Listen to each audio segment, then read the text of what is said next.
हम्म। Yes sir. अच्छा। तो पिछली क्लास मुझे एक बात बताइए, कितने लोगों को समझ में आई? इसमें हैंड रेज का ऑप्शन है क्या? मुझे पता नहीं है।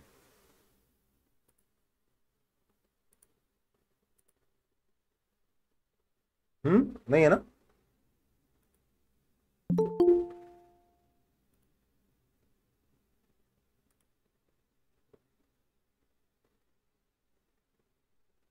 नहीं है शायद। जो भी है, कितने लोगों को समझ में आई बस एक बार मुझे मैसेज डाल दीजिए।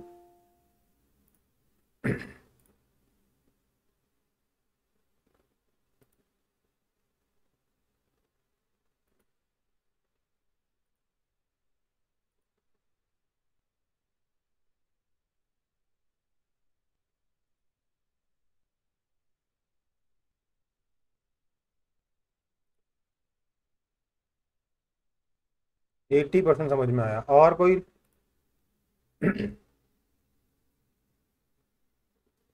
और किसी को कुछ समझ में नहीं आया? चलो, तो वापस पढ़ा दें पिछली क्लास या आगे बढ़े? 70%।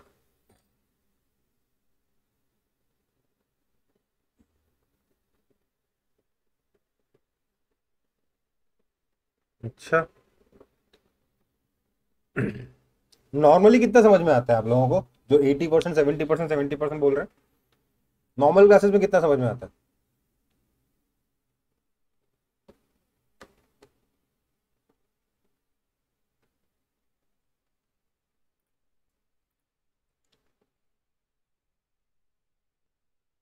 ऐसा ऐसे परसेंटेज कैसे निकालते हैं? ये तो मेरे को भी समझ नहीं आया लोगों का। ये जो आंसर है ना, उसी चीज का मैं क्वेश्चन कर रहा था कि ये 80% समझ में आया मतलब क्या होता है, मुझे समझ में नहीं आया ये। खैर जो भी है, नॉर्मल क्लासेस से बहुत ज्यादा डिफिकल्ट तो नहीं लगा? थोड़ा डिफिकल्ट तो था। कोई बस मैसेज करके बता दो एक बार। अगर बहुत ज्यादा डिफिकल्ट लगा तो मैं कुछ बोलूंगा, और बहुत नहीं लगा तब भी कुछ बोलूंगा। मोटा मोटी समझ में आ गया ना, मतलब अंदाजा लग गया ना कि हाँ ये होता है। ठीक है। मेन चीजें तो पढ़ी थी अपन ने लास्ट क्लास में, क्या क्या? एक तो साइक्लोट्रॉन पढ़ा था, राइट? वो तो समझ में आ गया होगा मोर और लेस, राइट? यस और नो? कोई जवाब ही नहीं देना अपन को, यस सर। बोल भी सकते हो। दूसरा पार्ट क्या पढ़ा था अपन लोगों ने? क्या पढ़ा था? साइक्लोइडल पाथ, याद है? ये तो याद होगा ही। ये थोड़ा कम समझ में आया होगा, इसमें कुछ कॉन्सेप्ट हो सकते हैं समझ में आ गए हों, कुछ कॉन्सेप्ट समझ में ना आए हों। बट मैंने अपनी तरफ से पूरी कोशिश की थी कि जितना हो सके समझ में आए। मेनली मैंने आपको दो फॉर्मूले बताए थे, एक तो पहिए वाला मोशन ध्यान रखना है, और दूसरा क्या याद रखना है? ओमेगा कितना आया था? सर ओमेगा में चेंज ही नहीं पड़ता होता है ना, क्यू बी बाय एम, है ना? और दूसरी चीज क्या थी भाई? दूसरी चीज क्या थी?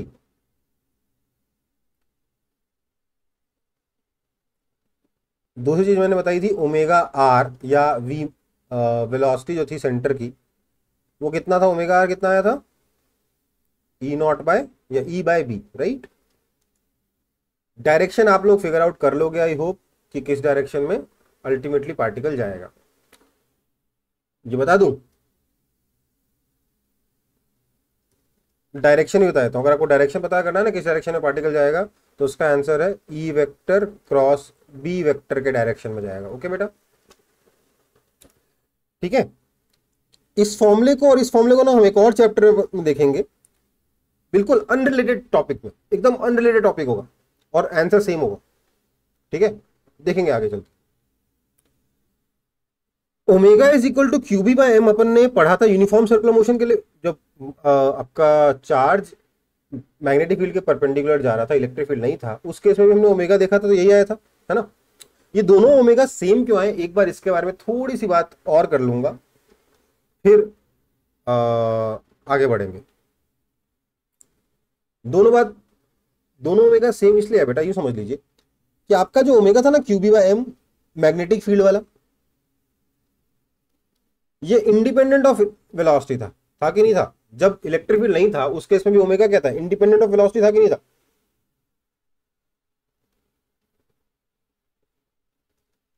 ऐसा क्यों होता था? क्योंकि जिस भी डायरेक्शन में, ऐसे इसको थोड़ा सा बहुत ही क्रूड फॉर्म में समझना है, जिस भी डायरेक्शन में वेलोसिटी है उसके परपेंडिकुलर डायरेक्शन में मैग्नेटिक फील्ड फोर्स लगाता था, जिसकी वजह से वेलोसिटी घूमता था। ध्यान रखिएगा, असली में जब सर्कुलर मोशन हो रहा है तो फोर्स किसको चेंज कर रहा है? वेलोसिटी को चेंज कर रहा है। यस और नो? फोर्स की वजह से एक्सेलरेशन आता है, एक्सेलरेशन किसको चेंज करता है? वेलोसिटी को चेंज करता है। वेलोसिटी का डायरेक्शन चेंज होता है, इसलिए पार्टिकल की पोजीशन भी सर्कुलर मोशन करती है, वो एक अलग बात है। पर फोर्स का डायरेक्ट इफेक्ट किस पे? वेलोसिटी पे, राइट? और फोर्स वेलोसिटी को किस रेट से घुमाएगा ये इंडिपेंडेंट ऑफ वेलोसिटी था, क्यू बी बाई एम था ओमेगा, है ना? वेलोसिटी ज्यादा हो तब भी यही है, कम हो तब भी यही है ना? और जब electric field and magnetic field दोनों थे, उस केस में क्या हुआ सर? उस केस में तो वही कहानी है ना। उस केस में भी वेलोसिटी को घुमाने वाला कौन है?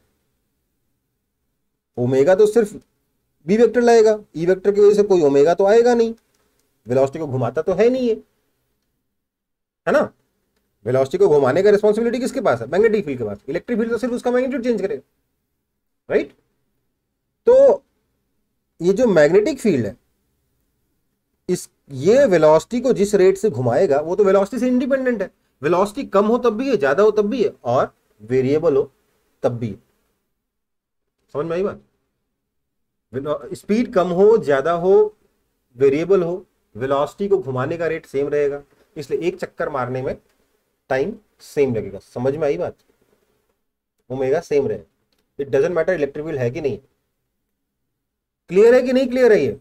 अभी ओमेगा याद भी रहेगा ना अच्छे से?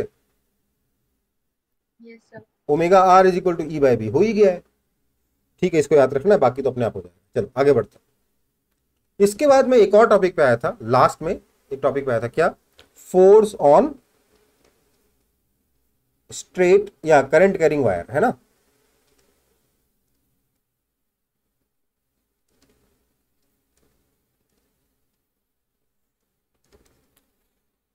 मैंने आपको इसमें फॉर्मूला निकाल के दिखाया था, क्या था? फोर्स कितना था? I L vector cross B vector. अगर एक यूनिफॉर्म मैग्नेटिक फील्ड में एक वायर रखा हुआ है,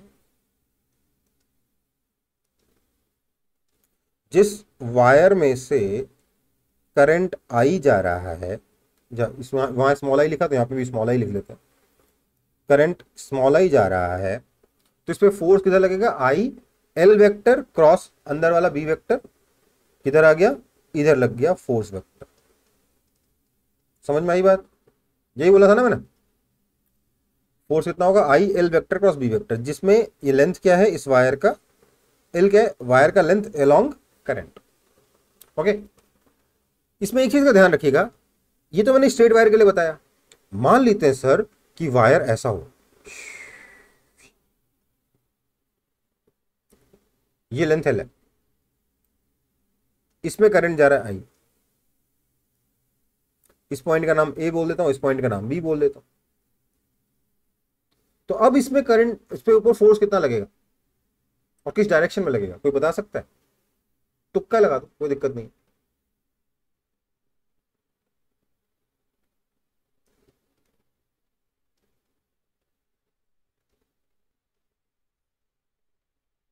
कोई बता सकता है?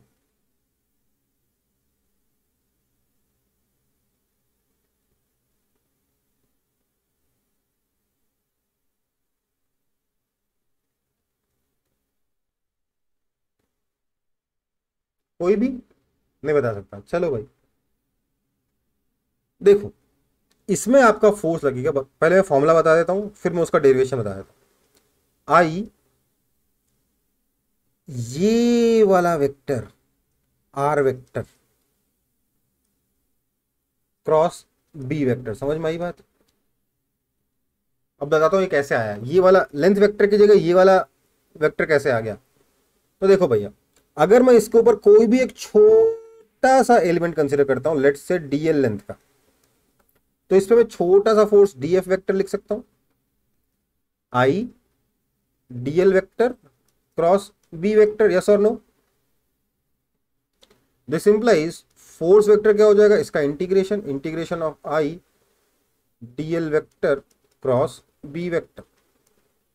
नाउ करंट तो सेम है, सॉरी करंट तो यूनिफॉर्म है, पूरे वायर में सेम करंट जा रहा है, इसलिए करंट कांस्टेंट इंटीग्रेशन के बाहर आ जाएगा। इतना ही नहीं, मैग्नेटिक फील्ड भी कांस्टेंट है पर वो वेक्टर है, तो इंटीग्रेशन के बाहर तो आएगा, पर क्रॉस प्रोडक्ट में वेक्टर का आप ऑर्डर चेंज नहीं कर सकते। ठीक है, तो आपको यहां पे इंटीग्रेशन डीएल वेक्टर करके दिखाना है, सारे डीएल वेक्टर ऐड करने। कौन कौन से सर? ये वाला डीएल वेक्टर, ये वाला डीएल वेक्टर, ये वाला डीएल वेक्टर, ये वाला डीएल वेक्टर, ये सारे डीएल वेक्टर ऐड करने। ठीक है, अब इन सारे डीएल वेक्टर्स को अगर आप ऐड करो, डीएल्स को ऐड नहीं करो, डीएल वेक्टर्स को अगर आप ऐड कर रहे हो, तो बाय पॉलीगन लॉ ये वैल्यू इस आर वेक्टर के बराबर होगी कि नहीं होगी? आर वेक्टर को ए बी वेक्टर बोल सकते थे, लेकिन बी वेक्टर मैंने यहां लिख दिया था इसलिए नहीं बोला। I R vector cross B vector होगा कि नहीं होगा? आया ना? तो ये आपका फॉर्मूला है जहां आर वेक्टर क्या है, तो वायर के इनिशियल पॉइंट से फाइनल पॉइंट तक। ठीक है बेटा,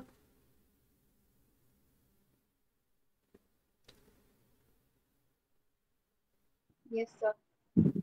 चलो आगे बढ़े। रुकिए sir.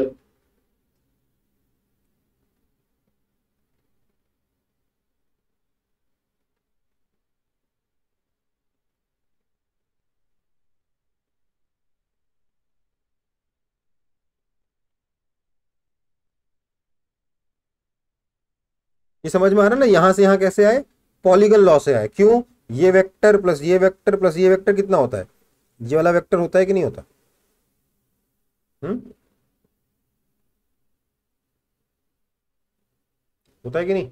Yes sir. Yes sir. तो वैसे ही इन तीनों वेक्टर्स को हमने जोड़ा तो ये आया, तो वैसे इन सारे इनफाइनाइट वेक्टर्स को जोड़ोगे तो क्या आएगा? ये आर वेक्टर आएगा।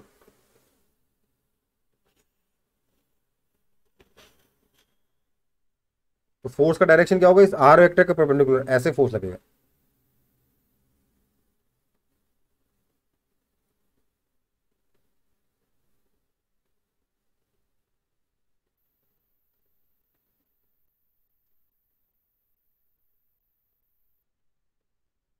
और ये सारे फॉर्मूले किसके लिए? यूनिफॉर्म के लिए, यूनिफॉर्म मैग्नेटिक फील्ड के लिए। अगर मैग्नेटिक फील्ड यूनिफॉर्म नहीं होगा तो क्या करोगे?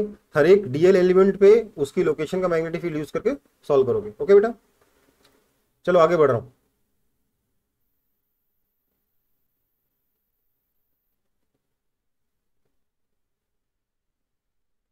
थोड़ा सा रुक जाइए।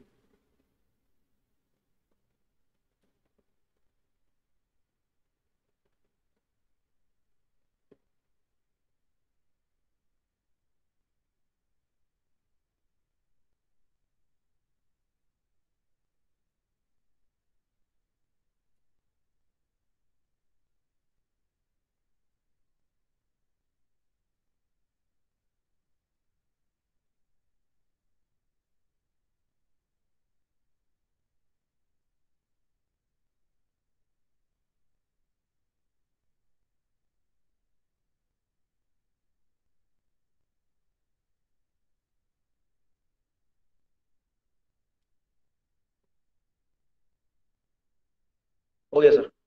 चलो इसके बाद मैंने एक क्वेश्चन पूछा था जिसका आंसर मैंने बोला था 2 चैप्टर के बाद आएगा, तब तक अगर आपको कुछ समझ में आया तो मुझे बता देना। ठीक है, चलो आगे बढ़ते हैं फिर। 2 चैप्टर के बाद आएगा नहीं, 2 चैप्टर के बाद मैं बताऊंगा। आगे बढ़ते हैं। तो force on current carrying loop in uniform magnetic field।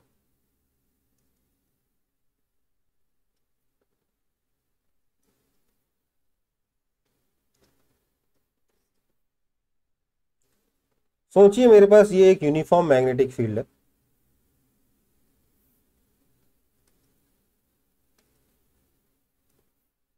अंदर की तरफ, आपकी स्क्रीन के अंदर की तरफ, और इस फील्ड में एक करंट कैरिंग लूप है।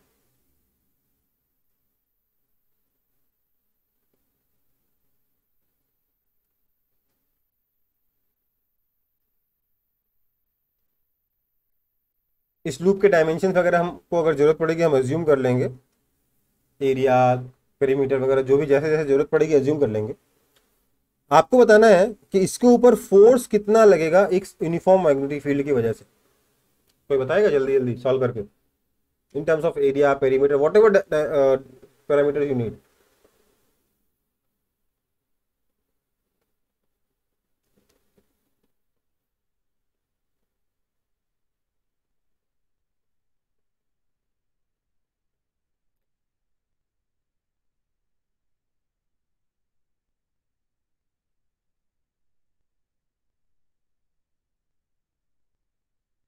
कितना होगा? ये होगा 0। जीरो। क्यों? As L vector is 0, close loop है ना भाई, है ना? Yes sir. समझ में आई बात? कॉपी कर लो।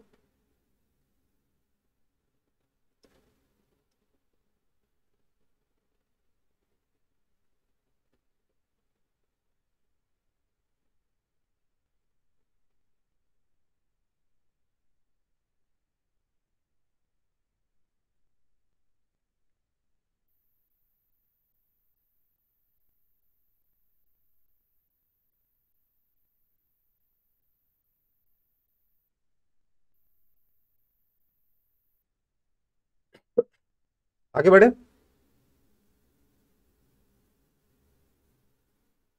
मैं आगे बढ़ रहा हूँ क्योंकि काफी टाइम हो गया। अब देखो मेरे पास वैसा ही एक मैग्नेटिक फील्ड है पर इस डायरेक्शन में।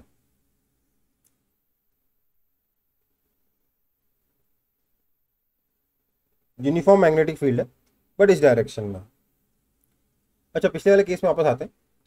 पिछले वाले केस में अगर आप सोचो कि ये फोर्स 0 कैसे हुआ, तो फोर्सेस बैलेंस होने चाहिए ना एक दूसरे के साथ। तो एक काम करते हैं, यहां पर एक छोटा सा एलिमेंट कंसीडर करते हैं, देखते हैं इसमें फोर्स किस डायरेक्शन में आया। वैसे तो ठीक है, फॉर्मूले से तो आ ही जाएगा और आई मतलब इंटीग्रेशन से भी आ ही जाएगा, बट हम लोग यहाँ पे क्या कर सकते हैं सोचिए। इधर इसमें करंट ऊपर जा रहा है ना, तो इसमें फोर्स किधर लगेगा? डायरेक्शन क्या होगा फोर्स का? I DL vector cross B vector करके देखो तो डायरेक्शन किधर आया? राइट आया, लेफ्ट आया? Left side. लेफ्ट साइड में आया डीएफ वेक्टर। और यहां पर जहां करंट नीचे जा रहा होगा उसके उस पे फोर्स किधर लगेगा? राइट साइड में लगेगा, है ना? तो ऐसा नहीं कि फोर्स लग ही नहीं रहा है, फोर्स लग रहा है, राइट? फोर्स लग रहा है, पर प्रॉब्लम क्या हो रही है? पर हो क्या रहा है, ये फोर्सेस आपस में एक दूसरे को बैलेंस कर दे रहे हैं, है ना बेटा? ये फोर्सेस आपस में एक दूसरे को बैलेंस कर दे रहे हैं, इसलिए नेट फोर्स कितना हो जाता है? 0 हो जाता है। ठीक है, चलो सर अब उसको नेट फोर्स लिख दो उसको। हाँ वो नेट फोर्स ही है। जब हम फोर्स लिखते हैं उसका मतलब नेट फोर्स ही होता है। ठीक है, चलो अब मैंने क्या किया, इस मैग्नेटिक कुछ और एनालिसिस करने के लिए मैंने इस हॉरिजॉन्टल मतलब आपकी एक ऐसी मैग्नेटिक फील्ड कंसिडर करी जो आपकी स्क्रीन के प्लेन में है, और उस मैग्नेटिक फील्ड में मैंने एक सिंपल लूप रखा जिसको मैं एनालिसिस ज्यादा अच्छे से कर सकता हूं। कैसा लूप रखा सर? मैंने लूप लिया ऐसा,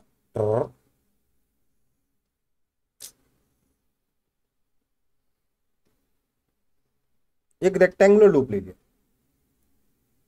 ये स्क्वायर नहीं रेक्टेंगल, इसलिए मैं साइड लेंथ अलग अलग कर देता हूँ, दिखने में तो स्क्वायर लग रहा है। ये साइड लेंथ ए है, ये साइड लेंथ बी है, और इसमें कुछ इस तरीके से करंट जा रहा है आई।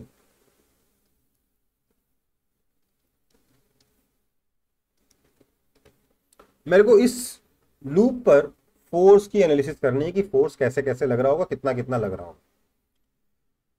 उसके लिए मैंने क्या किया, यहां पर नाम दे दिया इस लूप का P Q R S P. ठीक है, अब मुझे आप एक बात बताइए, इस लूप पे फोर्स कितना होगा? फोर्स तो सर 0 ही होना है। क्यों? As L vector is equal to 0, right? Uniform magnetic field में अगर लेंथ 0 है लेंथ जीरो है, एल वेक्टर जीरो है, क्लोज लूप है, तो फोर्स जीरो होना ही होना है। पर हम फिर भी इसकी और अच्छे से एनालिसिस करना चाहेंगे कि आखिरकार कैसे जीरो आया। तो मुझे बताइए, इस पी क्यू पर फोर्स कितने लगेगा? पी क्यू पर, इस मैग्नेटिक फील्ड में पी क्यू पर फोर्स कितना लगेगा? हम्म, कितना होगा? सर ऊपर लगेगा सर। जीरो होगा बेटा। क्यों? Because L vector is along B vector, okay. Right? भाई चार्ज की जो वेलोसिटी है वो मैग्नेटिक फील्ड के अलोंग है ना, तो फोर्स कितना लगेगा? जीरो लगेगा, है ना? ओके, आप बताइए मेरे को, फोर्स ऑन क्यू आर कितना होगा? क्यू आर पे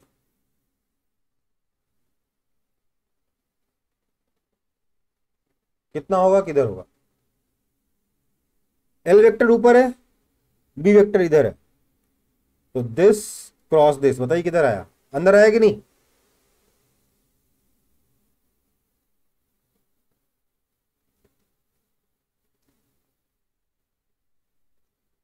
कितना हो गया ये?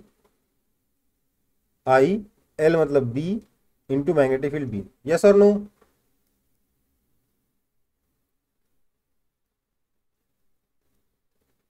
हाँ या ना? कोई तो बोलता दो यार, समझ में आया कि? मेरे को कैसे पता चलेगा समझ में आया कि नहीं?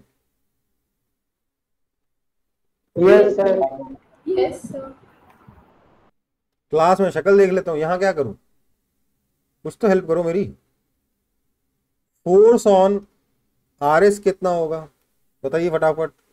0. और फोर्स ऑन एस पी कितना होगा? आर एस पे फोर्स जीरो क्यों होगा? क्योंकि लेंथ वेक्टर मैग्नेटिक फील्ड का के अपोजिट डायरेक्शन में क्रॉस प्रोडक्ट जीरो हो जाएगा। यहाँ कितना होगा? सर इस पे अंदर है तो इस पे बाहर होगा, चाहो तो आप क्रॉस प्रोडक्ट करके भी देख सकते हो, है ना? कितना हो जाएगा? आई बी बी बाहर की तरफ, तो नेट फोर्स कितना हो गया? जीरो हो गया। यस और नो? ये तो सर हमें पहले से पता था, इतना करके क्या फायदा हुआ, है ना? अच्छा, तो कुछ नया लग रहा है कि कुछ और भी हो रहा है यहाँ पे? हम्म, Sir, torque sir produce. Rotate करेगा।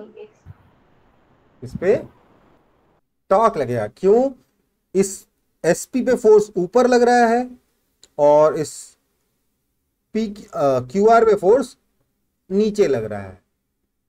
स्क्रीन के बाहर की तरफ एसपी आएगा, स्क्रीन के अंदर की तरफ क्यू आर आएगा, और ये रोटेट करेगा, हाँ या ना? हम्म, यस क्लॉकवाइज सर। रोटेट करेगा सर। टॉर्क कितना आएगा देखा, देख लेते हैं। सर क्लॉकवाइज रोटेट करेगा। बेटा क्लॉकवाइज नहीं रोटेट करेगा, इस एक्सिस के अबाउट रोटेट करेगा। कैसे रोटेट करेगा इस एक्सिस के अबाउट? सर ऐसे, समझ में आया? नहीं समझ में आया?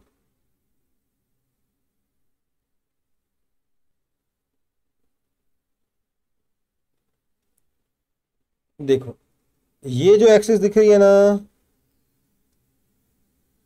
इस एक्सिस के अबाउट ये कुछ ऐसे रोटेट करेगा, ठीक है?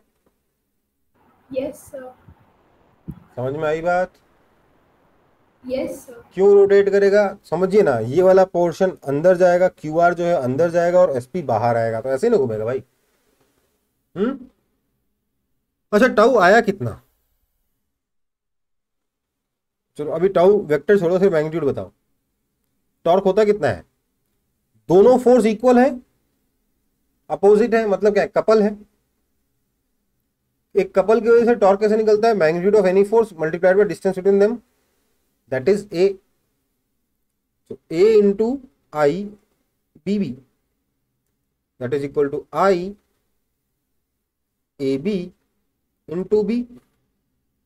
That means tau is equal to I area into magnetic field, हाँ या ना?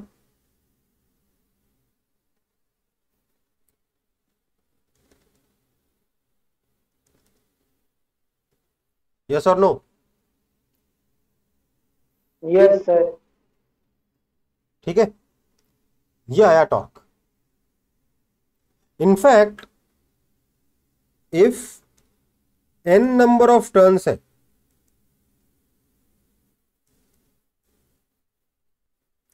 तो टॉर्क कितना हो जाएगा, n टाइम्स IAB। यस और नो,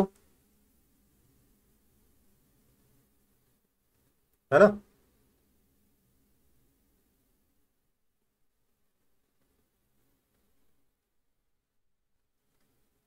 बोलो।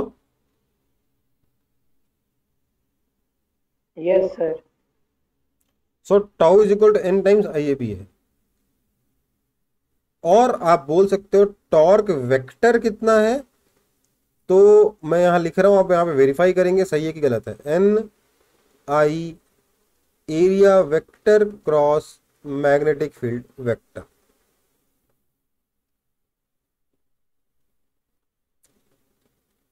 ठीक है,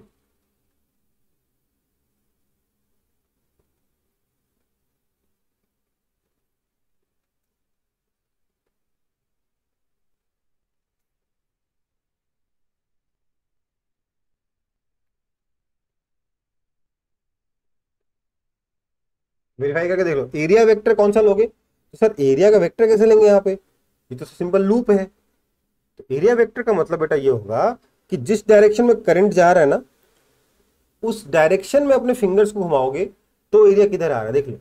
राइट हैंड से अगर आप करंट के डायरेक्शन में फिंगर्स को घुमाओगे तो किधर आ रहा है, बाहर आ रहा है कि नहीं आ रहा है स्क्रीन से एरिया वेक्टर, आया ना? Yes sir. उस एरिया वेक्टर के साथ मैग्नेटिक फील्ड का क्रॉस प्रोडक्ट करके देखो क्या टॉर्क का डायरेक्शन सही है कि गलत है। अभी टॉर्क का डायरेक्शन इधर ऊपर की तरफ, ये हम लोग डायरेक्ट देख सकते हैं। Area vector cross B vector करके देखो सही आ रहा है कि गलत आ रहा है। सही आ रहा है, यस सर। ठीक है। चलो आगे बढ़े फिर।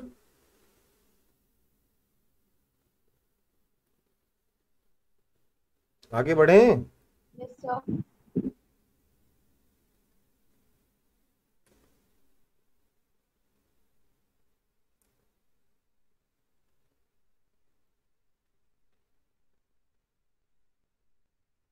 सर तो B vector cross A vector नहीं हो सकता था। नहीं, B vector cross A vector देखो टॉर्क का डायरेक्शन उल्टा दे देगा।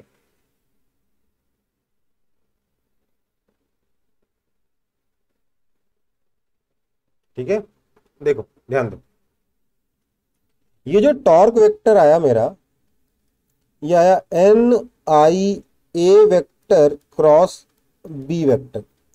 आप कई बार देखोगे आपकी बुक्स में या आपके अगर कहीं और से कुछ ना कुछ स्कूल वगैरह के टीचर्स या इवन और भी जगहों के टीचर्स जो है, आप देखोगे आपको इस तरीके से याद करा देंगे। देखो ये बीना बना है ना, बीना, बीना बना कि नहीं बना, बन रहा है, बन रहा है कि नहीं बन रहा, यस सर। BINA बना ना, तो बीना करके आपको आसानी से याद हो जाएगा। अच्छी बात है, मैं बोलूंगा चलो भैया बढ़िया है। पर प्रॉब्लम क्या है ना इसमें, आपको हमेशा, क्योंकि बी आपने पहले लिखा है ए बाद में लिखा है, आपका क्रॉस प्रोडक्ट आप हमेशा उल्टा कर दोगे। इसलिए प्लीज ऐसे याद मत करिएगा, इसको ऐसे याद कर लो जैसे लिखा है। नायाब है, बड़ा ही नायाब फॉर्मूला है ना, ऐसे ही याद रखो। ओके, बिना कर रहे, मैंने भी बिना करके याद किया था, पर उससे मैं गलतियां कर देता था कभी कभार एग्जाम में जल्दबाजी में। बी पहले आया ए बाद में, क्रॉस प्रोडक्ट उल्टा हो गया, ले खत्म। ठीक है, समझ में आई बात? अच्छा, दूसरा ये कि मैंने अभी तक NI AB sign theta prove नहीं किया, मैंने सिर्फ NI AB प्रूव किया था और NI A क्रॉस बी लिख दिया। राइट, साइन थीटा प्रूव किया क्या मैंने अभी तक? नहीं ना, नहीं सर। तो वो तो प्रूफ करना पड़ेगा ना भाई। तो उसके लिए मैंने फिर से सिमिलर केस लिया। ये मेरा मैग्नेटिक फील्ड है, पर इसमें मेरे को ध्यान दीजिएगा, मैं चाहता हूं मेरा एरिया वेक्टर जो है इस प्लेन में आ जाए। एरिया वेक्टर अगर इस प्लेन में आएगा तो मेरे को लूप जो है वो कुछ ऐसे रखना पड़ेगा। देख लीजिए लूप बनाने का तरीका, देख लीजिए क्या बना रहा हूं मैं। यहां से करंट ऐसे गया, इसके बाद ये करंट अंदर गया,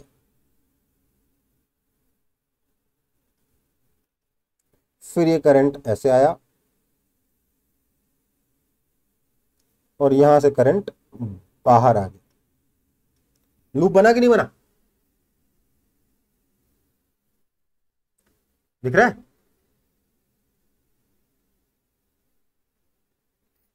बोलो। Yes, sir. दिख रहा है ना?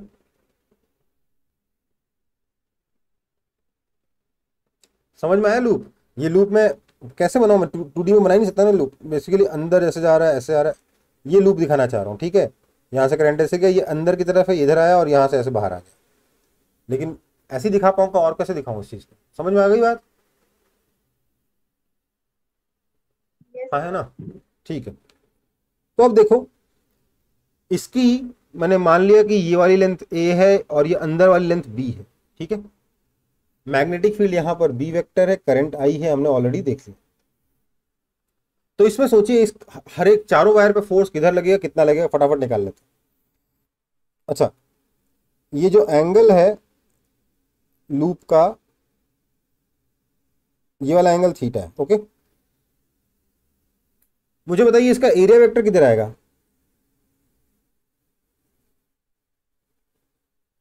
ऐसे आएगा कि नहीं आएगा? तो एक काम करता हूं, क्योंकि ये एरिया वेक्टर इधर आ रहा है, मैं इस एरिया वेक्टर के साथ जो मैग्नेटिक फील्ड का एंगल बन रहा है उसको थीटा मान लेते हैं। तभी ना है ना, ये भी साइन थीटा प्रूफ करूंगा, आया ना? समझ में आया कुछ? ये डायग्राम क्लियर है कि नहीं मुझे बता दो। नहीं क्लियर है तो कोई मतलब ही नहीं ना आगे पढ़ने का। सर थीटा एरिया वेक्टर और मैग्नेटिक फील्ड के बीच का है। हाँ बेटा, जब क्रॉस प्रोडक्ट हम एरिया और मैग्नेटिक फील्ड का कर रहे हैं तो थीटा भी तो उन्हीं दोनों के बीच में लेना चाहिए ना, हाँ सर। ठीक है? चलो, तो मुझे बताओ, तो ए क्रॉस बी का डायरेक्शन किधर आएगा? किस डायरेक्शन में आएगा बताइए तो? अंदर आएगा कि नहीं आएगा? अंदर मतलब क्लॉकवाइज। तो मुझे बस ये प्रूफ करना है कि इस लूप के ऊपर जो टॉर्क है वो क्लॉकवाइज डायरेक्शन लग रहा है, राइट? यस और नो? और एन आई ये भी साइन थीटा लग रहा है, ये प्रूफ करना है ना? चलो, यस सर। तो मुझे बताओ, ये वाला वायर जिसमें करंट यहां से यहां जा रहा है, ऊपर से नीचे, लेफ्ट से राइट, उस पर फोर्स किधर लगेगा? ध्यान दीजिएगा, इधर करंट है, इधर मैग्नेटिक फील्ड है। तो सर फोर्स का डायरेक्शन क्या होता है? N I, sorry, I L vector cross B vector. बाहर आया कि नहीं आया फोर्स?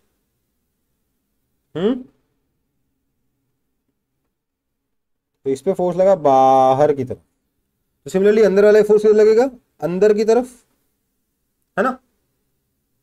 तो मैं काम कर रहा हूं, उस लूप को यहां पे फिर से बना दे रहा हूं, थोड़ा सा अलग तरीके से। तो लूप पे फोर्स कैसे लग रहा है देखो।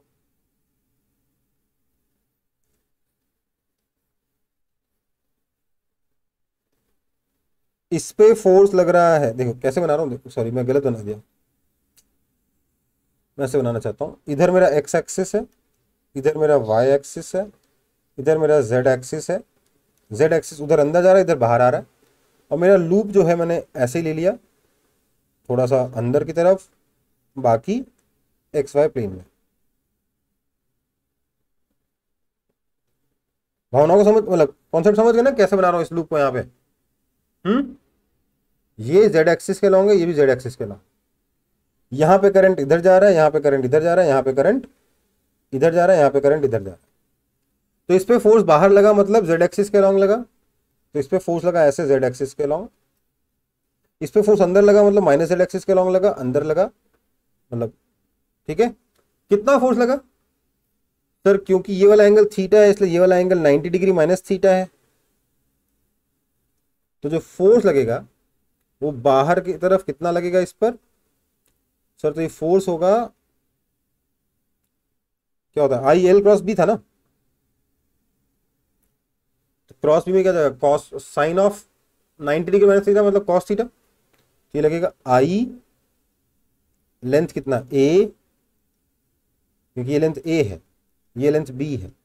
आई A B, I L vector cross B vector cos theta. इस पे अंदर लगा I A B cos theta. देखो इतनी मेहनत करके मैंने इसे कैलकुलेट किया, पर पता है कोई फायदा नहीं है। क्यों? दोनों इक्वल है, अपोजिट और सेम लाइन में, तो ना तो कोई फोर्स इन दोनों का, ना कोई टॉर्क है, राइट। इन दोनों फोर्सेस का ना तो नेट फोर्स है कोई, ना कोई टॉर्क है, तो भैया ये तो फालतू में दो फोर्स कैलकुलेट करके बैठा मैं, जिसका कोई फायदा नहीं हुआ। अब देखते हैं इसके ऊपर फोर्स कितना लगेगा। इसमें करंट अंदर जा रहा है, मैग्नेटिक फील्ड इधर है, मतलब मैग्नेटिक फील्ड इधर, करंट अंदर, तो फोर्स इधर लगेगा। एल क्रॉस बी नीचे की तरफ लगा कि नहीं लगा?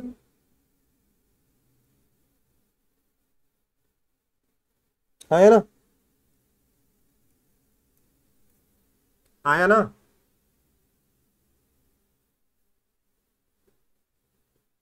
बोलो। अब बोलोगे भी नहीं। और क्योंकि दोनों एक दूसरे के परपेंडिकुलर है, मैग्नेटिक फील्ड और लेंथ, इसलिए फोर्स की वैल्यू सीधे सीधे हो जाएगी आई, या capital I B B, right. Similarly इस पे फोर्स ऊपर लगेगा, capital I B B. Okay,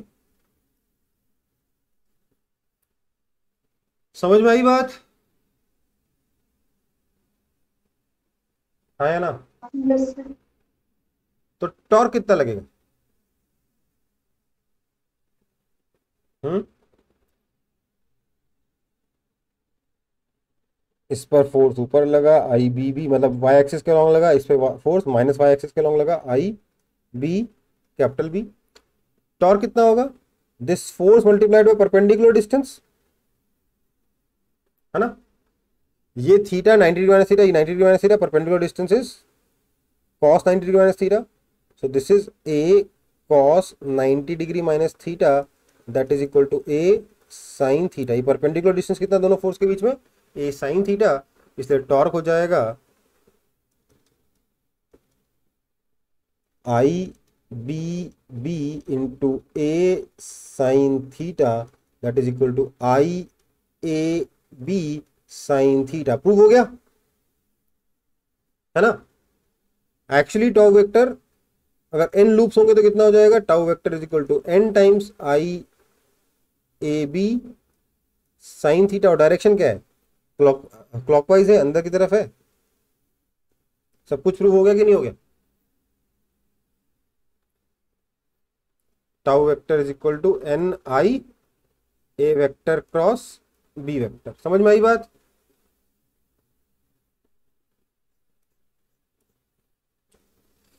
देखो, आपको ये सब कॉपी करने की जरूरत नहीं है, ये सिर्फ आपको दिखाने के लिए बना रहा था मैं। अगर करना चाहते हो तो मना नहीं है, पर सारी एनालिसिस आप यहाँ कर सकते थे। मैं सिर्फ 3D में समझाने की कोशिश कर रहा था, क्रॉस प्रोडक्ट समझाने की कोशिश कर रहा था, इसलिए ये सब बना के दिखा रहा था। ठीक है,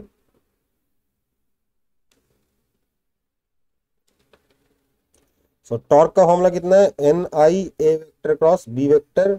नायाब करके याद कर सकते हो, क्रॉस प्रोडक्ट है इसलिए ऑर्डर उल्टा नहीं करना है, बिना नहीं करना है इसका। ठीक है,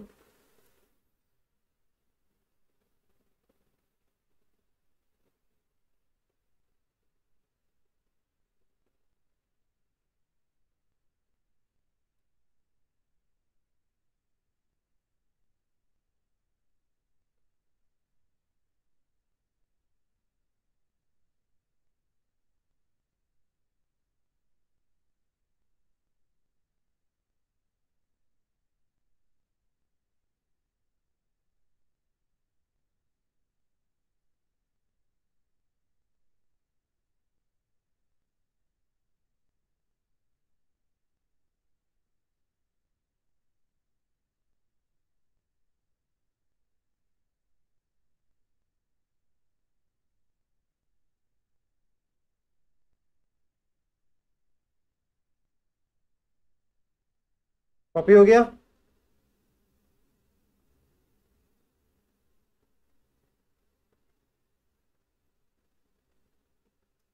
यस सर। चलो, सो टॉर्क का फॉर्मूला आया NI A vector cross B vector. ध्यान दीजिएगा, मैंने डिराइव किया इसको किसके लिए? सर मैंने डिराइव किया इसको रेक्टेंगुलर लूप के लिए, पर ये वैलिड हर एक लूप के लिए। ओके, ये हर एक लूप के लिए वैलिड है। आप बोलोगे सर कैसे? देखो यार, कैसे का क्या, मैं बहुत ही क्रूड सा प्रूफ देने वाला हूँ, हालांकि वही प्रॉपर प्रूफ है, बट उसके लिए एक छोटी सी चीज पहले समझिए। ये मेरे पास एक रेक्टेंगुलर लूप में करंट जा रहा है आई। मैं इसके साथ में एक और लूप चिपका के रख दूं ऐसा,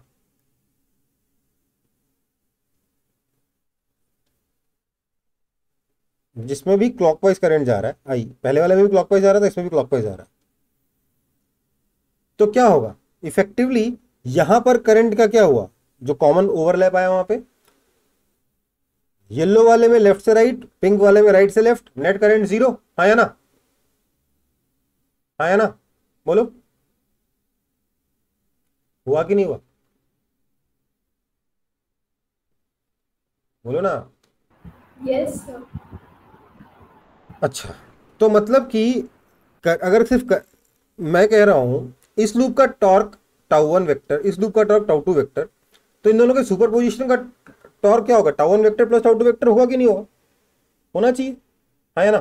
सर और सुपरपोजिशन करेंगे तो लूप बनेगा कैसा? तो सर लूप बनेगा कुछ ऐसा। अरे पूरा ही मिट गया। लूप बनेगा कुछ ऐसा, देखिए ध्यान दीजिए।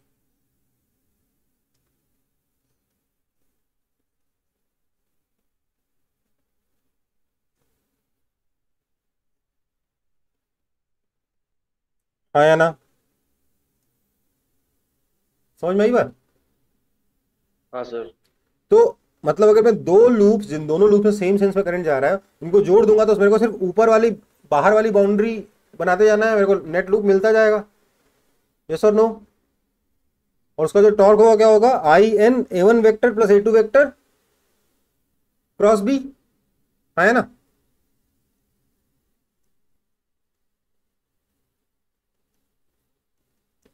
क्योंकि पहले वाले का torque I N A one vector cross B, दूसरे का torque I N A two vector cross B, दोनों को जोड़ देंगे तो I N A one vector plus A two vector cross B आएगा कि नहीं आएगा? टॉर्क वेक्टर बताओ, आएगा कि नहीं? बोलो। यस इतना समझ में आ रहा है ना? ठीक है, तो अब इसी कॉन्सेप्ट को मैं आगे बढ़ाता हूं। मान लेते हैं मुझे टॉर्क निकालना है, ये चीज नोट करने के लिए नहीं, सिर्फ समझाने के लिए, ठीक है? मान लीजिए मुझे टॉर्क निकालना है एक सर्कुलर लूप पे। अब मेरे को तो रेक्टेंगुलर लूप का फॉर्मूला पता है, सर्कुलर लूप का पता नहीं है। इस सर्कुलर लूप में मेरे को टॉर्क निकालना है, या किसी भी रैंडम शेप के लूप में मेरे को टॉर्क निकालना है। मैंने बोला एक काम करता हूं, मैं एक लूप यहां रखता हूं रेक्टेंगुलर, ऐसे, चलो रेक्टेंगल मान लो,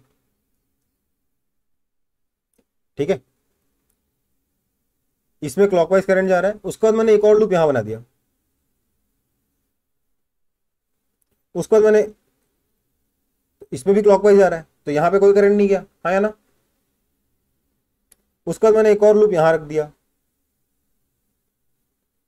उसके बाद एक और लूप यहां रख दिया, एक और लूप यहां रख दिया, एक और लूप यहां रख दिया। दिख रहा है कुछ?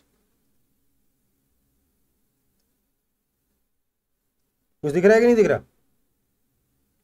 तो ऐसे में इफेक्टिव लूप कैसा हो जाएगा, उसको मैं थोड़ा सा पिंक कलर से बनाता हूँ। इफेक्टिव लूप का ऐसा हो जाएगा, यहाँ पे मैंने कुछ नहीं किया छेड़छाड़, यहाँ पे ऐसे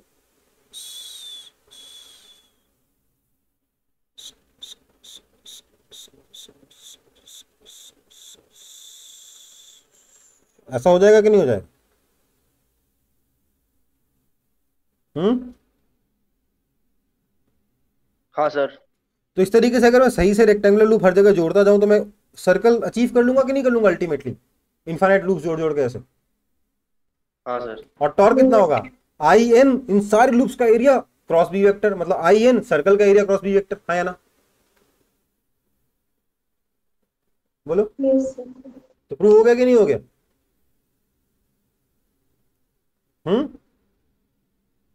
इसको कॉपी नहीं करना है। तो किसी भी लूप एरिया के लिए, किसी भी शेप के लूप के लिए फॉर्मूला वैलिड है क्या? Torque vector is equal to N I A vector cross B vector. कब? जब लूप किस में रखा हो? यूनिफॉर्म मैग्नेटिक फील्ड में रखा हो। ओके बेटा, ठीक है? हाँ या ना? बोलो।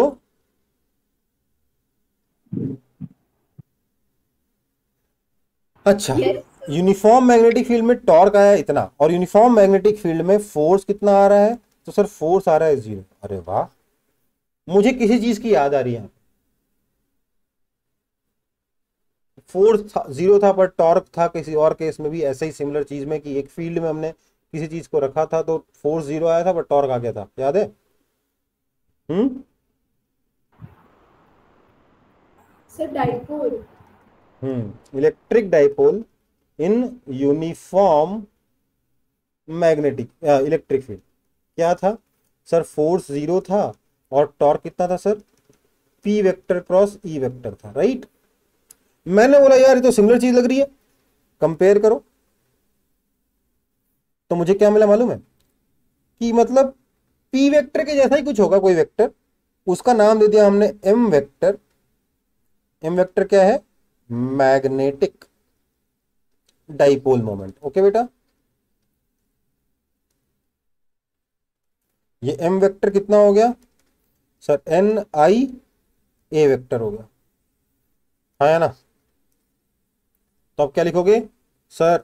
इसका मतलब ये हो गया कि फोर्स तो 0 हो गया, टॉर्क हो गया आपका M vector cross B vector, और यहीं से मैं अगला फॉर्मूला डायरेक्ट लिख दे रहा हूं बिना डेरिवेशन के। u is equal to minus M vector dot B vector. समझ में आई बात? आया ना? हम्म।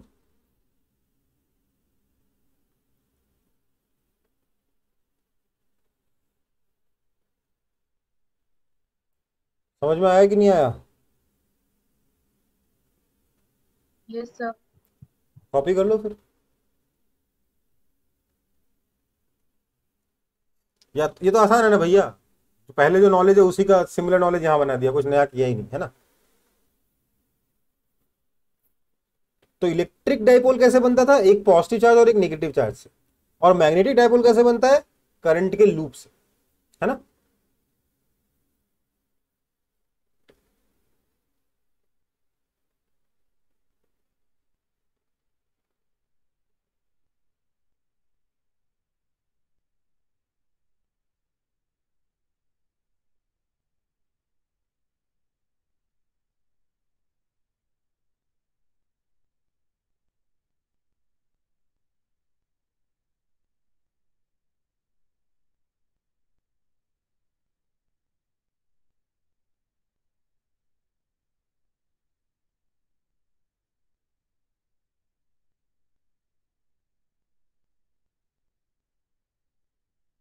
सर वो m इंटू बी वेक्टर लिखे सर। एम वेक्टर क्रॉस, बेटा देखो यार प्लीज ऐसी बातें मत करो प्लीज। जब वेक्टर प्रोडक्ट लिख रहे हो तो या तो क्रॉस बोलो या डॉट बोलो यार, इनटू क्या होता है यार? ठीक है sir.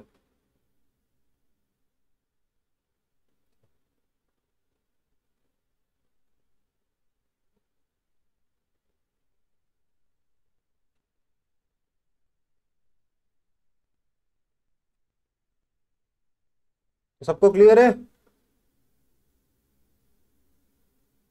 Yes, sir.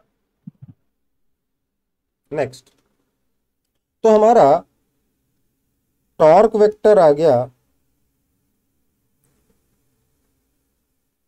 N I A vector cross B vector, जिसमें हमने एन आई ए वेक्टर को एम वेक्टर बोल दिया। हमने इसके अकॉर्डिंग क्या बोला सर? हमने इसके अकॉर्डिंग बोला कि फोर्स तो वो तो 0 ही रहेगा, टॉर्क आ जाएगा M vector cross B vector, और आपका पोटेंशियल एनर्जी हो जाएगा minus M vector dot B vector. Same to same वही फॉर्मूले जो कि हमने इलेक्ट्रिक डाइपोल में पढ़े थे, वो सिमिलर फॉर्मूले में कन्वर्ट कर दिया। बस हमको एक फॉर्मूला एक्स्ट्रा याद करना पड़ रहा है, क्या? m is equal to N I A vector. ठीक है, चलो इतना ही नहीं बेटा, इसका एक और इंटरेस्टिंग चीज है। मान लेते हैं आपके पास एक छोटा सा लूप है, छोटा लूप है जिसमें करंट जा रहा है ऐसे,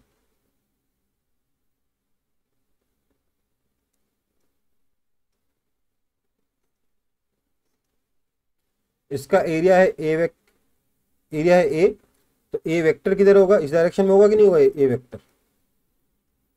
तो उसी डायरेक्शन में क्या हो गया, एम वेक्टर हो गया। अब अगर आप यहां से टक टक टक टक टक टक टक टक टक टक टक टक टक टक टक आर डिस्टेंस पर ये पॉइंट लेते हो, let's call this point as P, then magnetic field at point P के दो कंपोनेंट होंगे, एक होगा रेडियल, एक होगा टेंजेंशियल। समझ में आई बात, आया ना?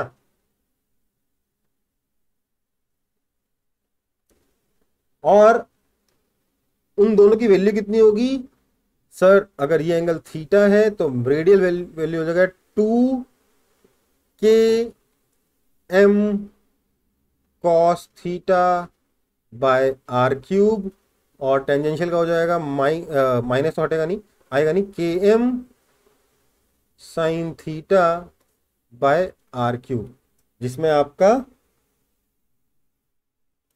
ये मैग्नेटिक फील्ड रेडियल है और ये मैग्नेटिक फील्ड टेंजेंशियल है, बिल्कुल वैसा ही जैसा कि इलेक्ट्रिक डाइपोल के लिए था। बस यहाँ पे ये जो k है, ये k क्या है, k की वैल्यू 1/4πε0 होने की जगह कुछ और है, मैं लिख दे रहा हूँ उसकी वैल्यू, बाद में अभी उसके बारे में चर्चा नहीं करेंगे, उसको हम लोग μ0/4π से रिप्रेजेंट करते हैं। ठीक है, जो भी वैल्यू है k उसको हम लोग μ0/4π से रिप्रेजेंट करते हैं। अभी तक इसके बारे में बात नहीं करी, मैंने डायरेक्ट आपको फॉर्मूला बता दिया कि एक डाइपोल की वजह से जैसे आप इलेक्ट्रिक फील्ड निकालते थे, मैग्नेटिक डाइपोल या मैग्नेटिक लूप की वजह से आप मैग्नेटिक फील्ड निकाल सकते हो। समझ में आई बात? पर कंडीशन क्या है, this R should be very very greater than the dimension of this loop. हमें पता ही है ये चीज, इलेक्ट्रिक डाइपोल भी तो तभी काम करता है ना, है ना? इलेक्ट्रिक डाइपोल के लिए फॉर्मूला कब काम करेगा, जब आर बहुत बड़ा होगा डाइपोल के साइज के मुकाबले, तभी ना।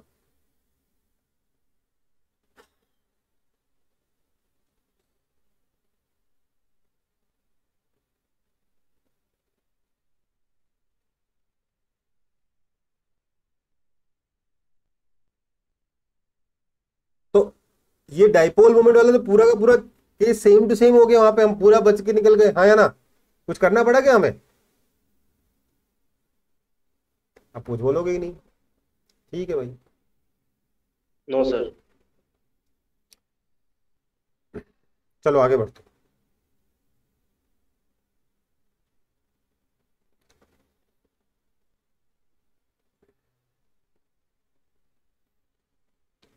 देखो एग्जांपल देखिए, मेरे पास एक करंट कैरिंग लूप है,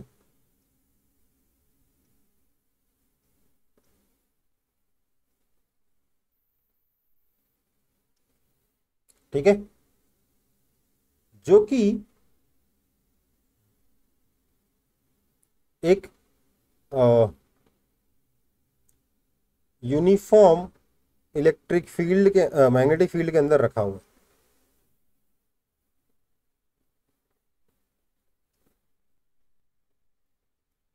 यूनिफॉर्म मैग्नेटिक फील्ड है इस तरीके का, इसमें करंट कुछ ऐसे जा रहा है,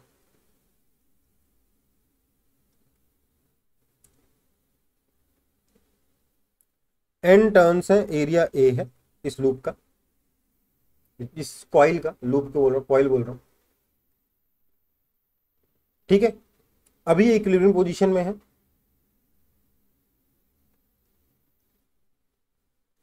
क्यों इक्विलिब्रियम पोजीशन है? क्योंकि इसका जो एम वेक्टर है वो मैग्नेटिक फील्ड के लॉन्ग ही है ना? समझ में आई बात? अब हमने क्या किया, इसको थोड़ा सा घुमाकर small theta rotated bye with small theta, rotated with small theta, हल्के से थीटा से घुमाकर छोड़ दिया एंड रिलीज्ड। इस एक्सिस के अबाउट, ये जो मैंने एक्सिस बनाई ना, सेंटर ऑफ मास से पास हो रही एक्सिस, इस एक्सिस के अबाउट इस लूप का मोमेंट ऑफ इनर्शिया आई है। तो मुझे बताना है इसका टाइम पीरियड ऑफ ऑसिलेशन कितना होगा।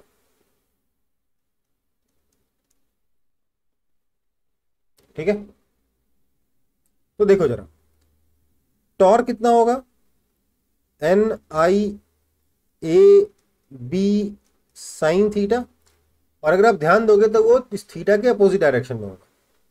ठीक है, और torque is equal to minus N I A B theta as theta is small.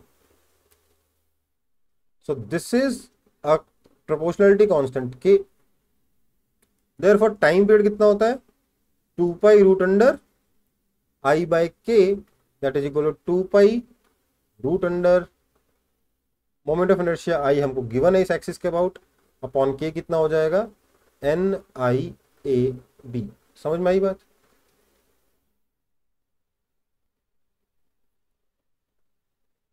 समझ में आया कि नहीं आया?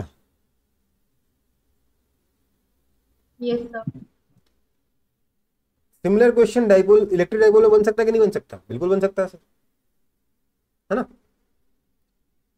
इसमें क्या है, आपको लूप, इस लूप के डायमेंशंस देके, वायर का मास देके, नंबर ऑफ टर्न्स देके आपको मोमेंट ऑफ इनर्शिया भी कैलकुलेट करवाया जा सकता है ना।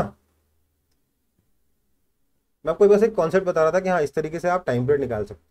ठीक है, क्योंकि एसएचएम का, एसएचएम हर चैप्टर से मिक्स होता है ना भाई। बोला था ना सर। हाँ बेटा। सर वो आया या नहीं, कट जाएगा सर? कौन सा? ओहो हो, ये तो गड़बड़ा गया। करंट को मैंने कैपिटल आई लिख दिया ना, वही गलती हो गई, क्योंकि करंट और मोमेंट ऑफ इनर्शिया थोड़ा ना कैंसिल कर दोगे आप। तो एक काम करते हैं, इस करंट को मैं स्मॉल आई से रिप्रेजेंट करता हूँ, और यहाँ पर मेरा हर जगह स्मॉल आई आ जाएगा।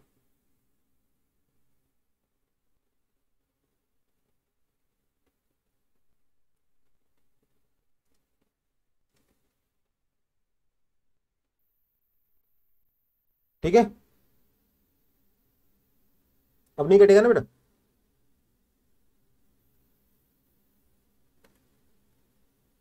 Yes, sir. सिंपल सिस्टम का क्वेश्चन है, इसलिए मैंने बहुत ज़्यादा टाइम नहीं दिया, फटाफट आगे बढ़ गया। आगे बढ़ूँ?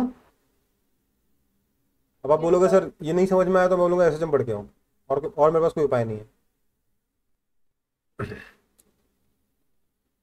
चलो,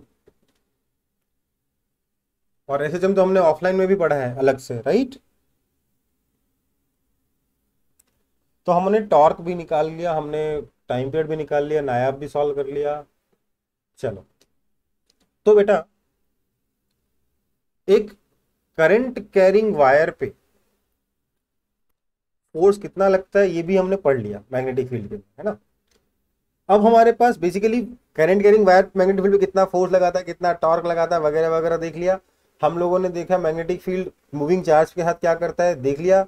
अब क्या बचा भैया, मैग्नेटिक फील्ड आया कहाँ से, कितना आएगा, कैसे आएगा, क्यों तो नहीं, कितना आएगा, कैसे आएगा, हम कैसे कैलकुलेट करेंगे, ये हम सॉल्व करते हैं। ठीक है, तो इस चैप्टर का अब फर्स्ट पार्ट, सेकंड पार्ट खत्म हो गया, फर्स्ट पार्ट में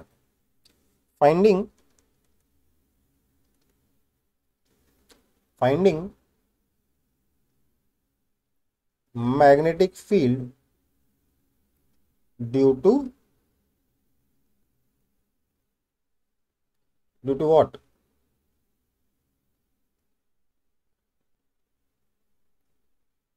करंट। देखो करंट की वजह से मैग्नेटिक फील्ड आता है, किसने बताया था हमें? डिस्कवरी किसने की थी इसकी, कोई बताएगा मेरे को? दिस कॉन्सेप्ट की current produces magnetic field was discovered by, कोई बताएगा?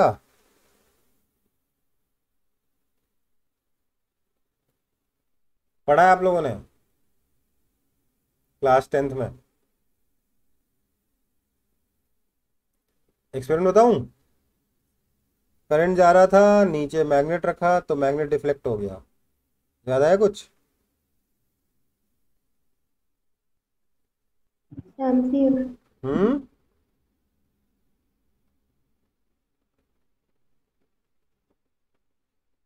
नहीं याद आया?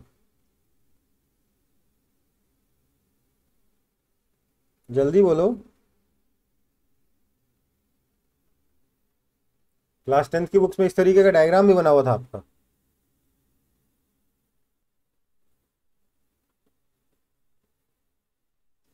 क्या यार,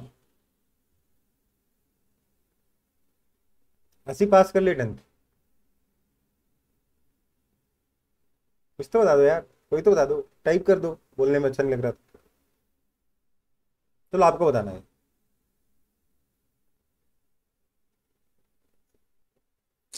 नहीं बताओगे? इसका नाम सुना है?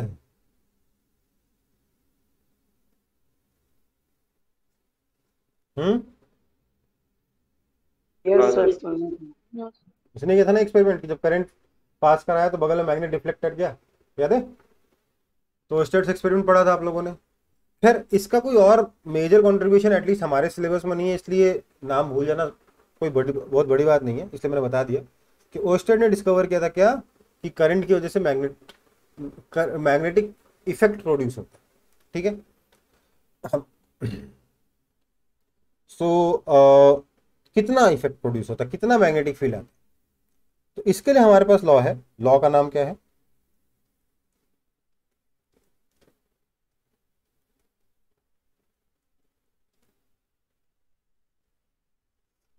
Biot Savart's law. जहां तक मुझे मालूम है ये वाला टी और ये वाला आर साइलेंट है, जहां तक मुझे पता है। हो सकता है मैं गलत हूं इस मामले में, इंग्लिश का टीचर हूं नहीं और इन चीज़ों में ज़्यादा ध्यान भी नहीं देता मैं। पर ये बायो सावर्ट्स लॉ आप बोल सकते हो, बायोट सावर्ट्स लॉ बोल सकते हो, जो भी इच्छा बोल लो, कोई फर्क नहीं पड़ता। तो बायोट सावर्ट्स लॉ अपन लोग एकदम बोलेंगे, हमको कुछ नहीं मालूम, बायोट सावर्ट्स लॉ है। तो बायोट सावर्ट्स लॉ क्या कहता है?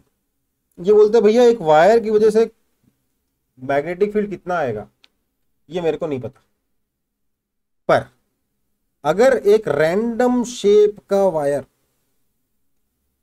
करंट आई लेकर जा रहा है तो इस वायर पे अगर आप एक छोटा सा एलिमेंट लेते हो, ये वाला डीएल वेक्टर, तो इस डीएल वेक्टर की वजह से इस पॉइंट पी पर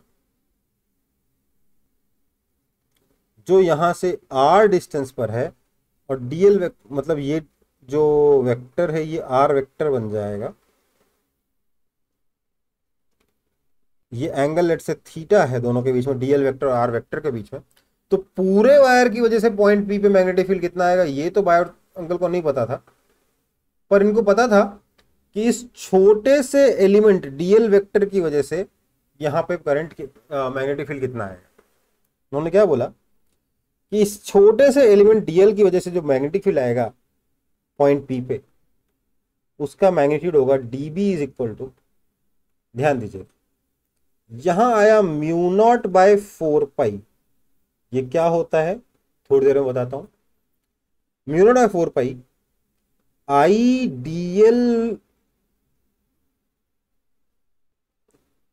sign theta by R square. ठीक है। Mu naught by 4 pi constant है, I dl current into this length dl into sine theta by R square, ये फॉर्मूला है। ये मैग्नेटिक फील्ड का मैग्नीट्यूड है। डायरेक्शन क्या होगा? Direction by right hand thumb rule. कैसे लगाओगे?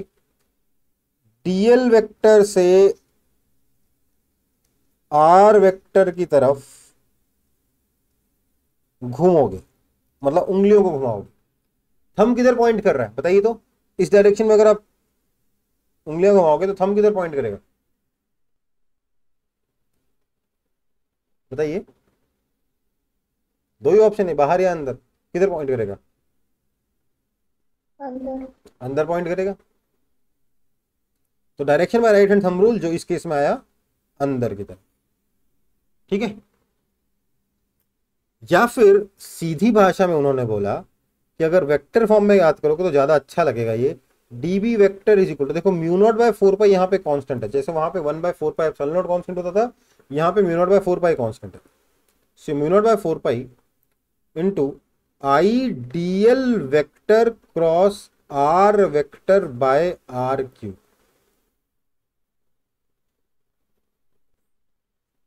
ठीक है, ये जो आई डीएल वेक्टर है ना, इसको हम लोग क्या बोलते हैं, इसको हम बोलते हैं करंट एलिमेंट। क्या बोलते हैं? Current element. और पता है क्यों इंटरेस्टिंग है? क्योंकि आइडियल वेक्टर पता क्या है? दिस आइडियल वेक्टर, ध्यान दीजिए जरा, तो this is equivalent to charge q into velocity vector या dq इंटू वेलोसिटी वेक्टर।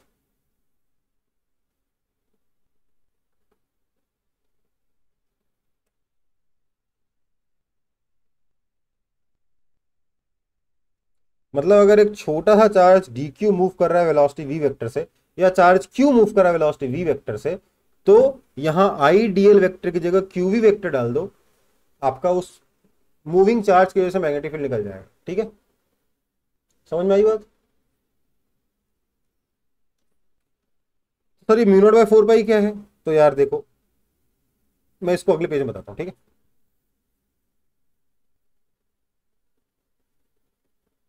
अभी तक किसी को कोई दिक्कत? सर एक बार लास्ट स्लाइड दिखाइए ना। यार वो तो एकदम अलग ही टॉपिक था। सर उसमें वो जो थीटा है ना, वो एंगल बिटवीन, मतलब थीटा कौन सा थीटा है उसमें? बेटा वो थीटा है angle between M vector and B vector. अगर मैं लूप को टर्न करूंगा तो एम वेक्टर घूमेगा ना साथ में। हाँ सर। तो एम वेक्टर घूम गया है, बी वेक्टर के साथ थीटा एंगल बनाया है। ठीक है, ठीक है सर।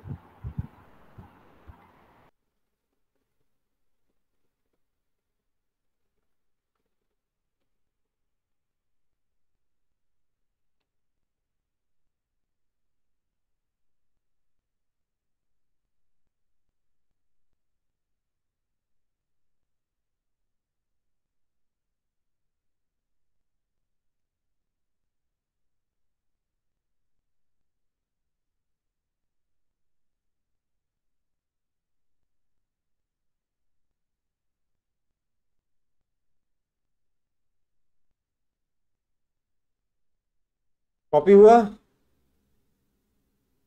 Yes sir. चलो आगे बढ़ता हूं।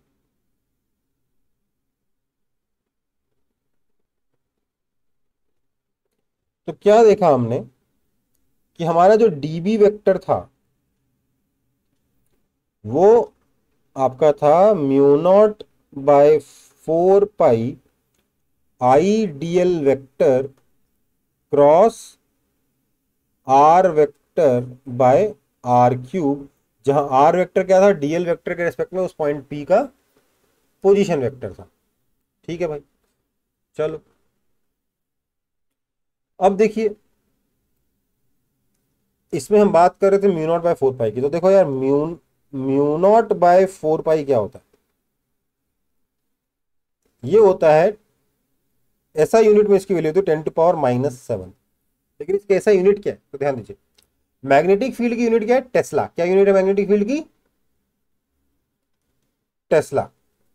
यहां ऊपर एक आर है, नीचे एक आर क्यूब है, तो ये मीटर स्क्वायर हो गया, लेकिन ऊपर एक मीटर और है, राइट? तो नीचे सिर्फ मीटर बचा है ना, तो दिस इज टेस्ला मीटर, और करंट नीचे जाएगा तो पर एम्पियर। ओके बेटा,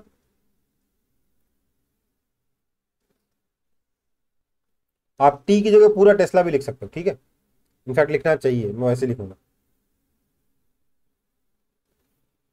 दिस इज 10⁻⁻7 टेस्ला मीटर पर एम्पियर। यूनिट जोड़ पा रहे हो ना? सर म्यू नॉट का नाम क्या है? तो ध्यान दीजिएगा, म्यू नॉट का नाम है परमीएबिलिटी ऑफ स्पेस। स्पेस मतलब वैक्यूम। ध्यान दीजिएगा, इसको एप्सिलॉन नॉट के नाम से कंफ्यूज मत करिएगा। एप्सिलॉन नॉट का नाम क्या था? परमिटिविटी ऑफ स्पेस, याद आया? Yes, sir. अच्छा, डबल टी था कि सिंगल टी था?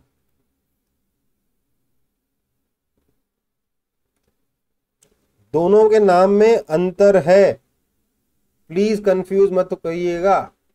परमिएबिलिटी म्यू नॉट होता है और एप्सिलॉन नॉट को परमिटिविटी कहते हैं, ठीक है? देखो, हमको एप्सिलॉन नॉट की वैल्यू याद करनी पड़ी थी, म्यू नॉट की वैल्यू याद नहीं करनी। 4 पाई इंटू 10⁻⁷ बढ़िया है ना? क्यों याद करें, है ना? नंबर क्यों याद करें, ठीक है? Yes, sir.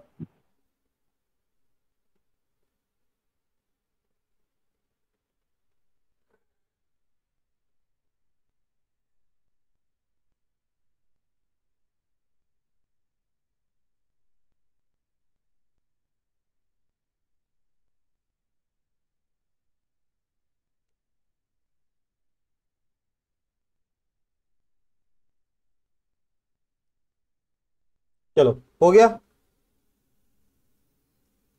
Yes. तो म्यू नॉट बाय 4 पाई भी आ गया।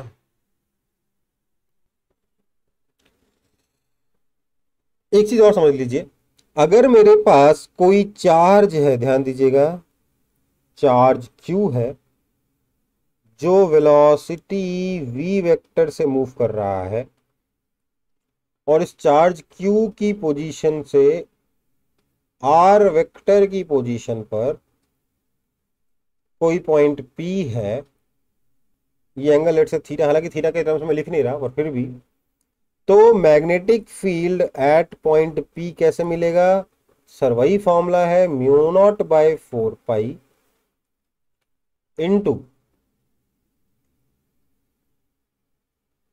Q V vector cross R vector by R cube. Okay बेटा, ठीक है? समझ में आ गई बात? एक और बात समझ लीजिए, वैसे तो ये वाला जो फॉर्मूला है ये बहुत ही छोटे वायर के लिए वैलिड है, डीएल लेंथ के वायर के लिए, पर आपको क्वेश्चंस मिलेंगे जिसमें बोला जाएगा वायर 1 सेंटीमीटर का है, जिसमें करंट जा रहा है आई, ये एंगल थीटा दे रखा है, लेट से आपको 60 डिग्री, ये 1 सेंटीमीटर का वायर था, यहाँ पे बोल दिया गया ये 2 मीटर का डिस्टेंस है, इस पॉइंट पे बताओ इस वायर की वजह से कितना मैग्नेटिक फील्ड आएगा। तो आप उस केस में आप क्या बोलोगे, ये 1 सेंटीमीटर 2 मीटर के मुकाबले बहुत छोटा है ना, तो उस केस में आप इस वायर को की लेंथ को डीएल मानते हो, सेम फॉर्मूला लगा के सीधे आंसर निकाल दोगे, ठीक है बेटा? समझ में आई बात? ऐसे क्वेश्चंस हैं आपकी बुक्स में, उसको देख के कंफ्यूज मत होइएगा कि सर ये क्या हो रहा हो, तो डीएल वेक्टर के लिए काम करता है। अगर ये लेंथ आर के मुकाबले बहुत छोटी है तब भी ये फॉर्मूला काम करता है। ओके बेटा, Yes, sir. चलो फिर ये तो हो गया, आगे बढ़े।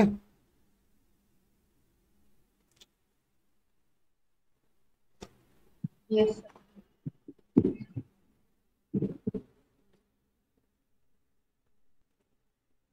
चल,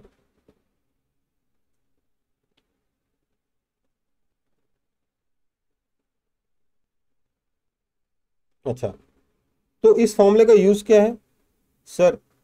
this formula is equivalent to, ध्यान दिएगा, Coulomb's law in electrostatics.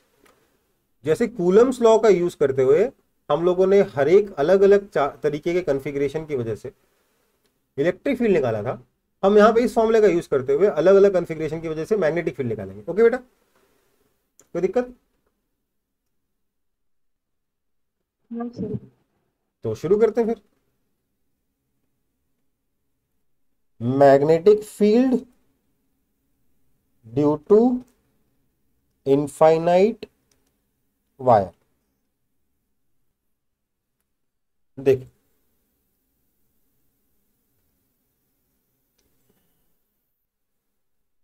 Late say इस वायर में करंट जा रहा है आई, इनफाइनाइट लेंथ का वायर है, यहां से लेट से आर डिस्टेंस पे, इस वायर से परपेंडिकुलर डिस्टेंस आर पे ये पॉइंट रखा हुआ है पी, ठीक है। अब मुझे इस वायर की वजह से इस पॉइंट P पर मैग्नेटिक फील्ड निकालना है। मैं क्या करूंगा? मैं बोलूंगा इसके लिए मैंने क्या किया, मैं यहां से x डिस्टेंस ऊपर गया,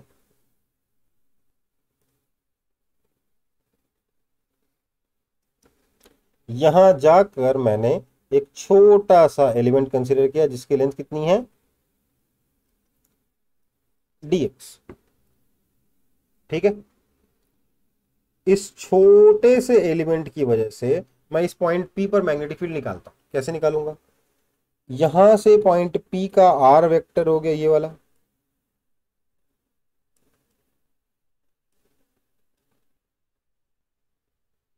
ये कितना है सर? ये डिस्टेंस है under root of r square plus X square. Okay. यहां पर जो थीटा बना वो ये वाला है थीटा। ओहो, दिस इज थीटा। तो ये कितना हो गया सर? सर ये हो गया 180 डिग्री माइनस थीटा। तो इस छोटे से एलिमेंट dx की वजह से छोटा सा मैग्नेटिक फील्ड dB कितना होगा सर? ये तो हो जाएगा म्यू नॉट आई dx। मैं स्केलर फॉर्मूला लगा रहा हूं, sine theta by R square कितना है, small R square plus X square, right? Yes और नो? यहां तक कोई दिक्कत हो तो बता दो मुझे। Yes, sir.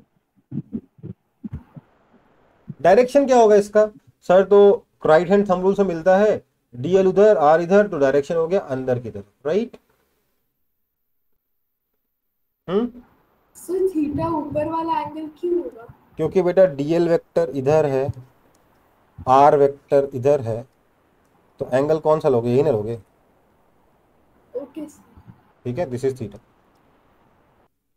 Now finding sin theta is a little bit difficult. Finding sin of 180 degree minus theta is easy. Now we know that sin of 180 degree minus theta is same as sin theta.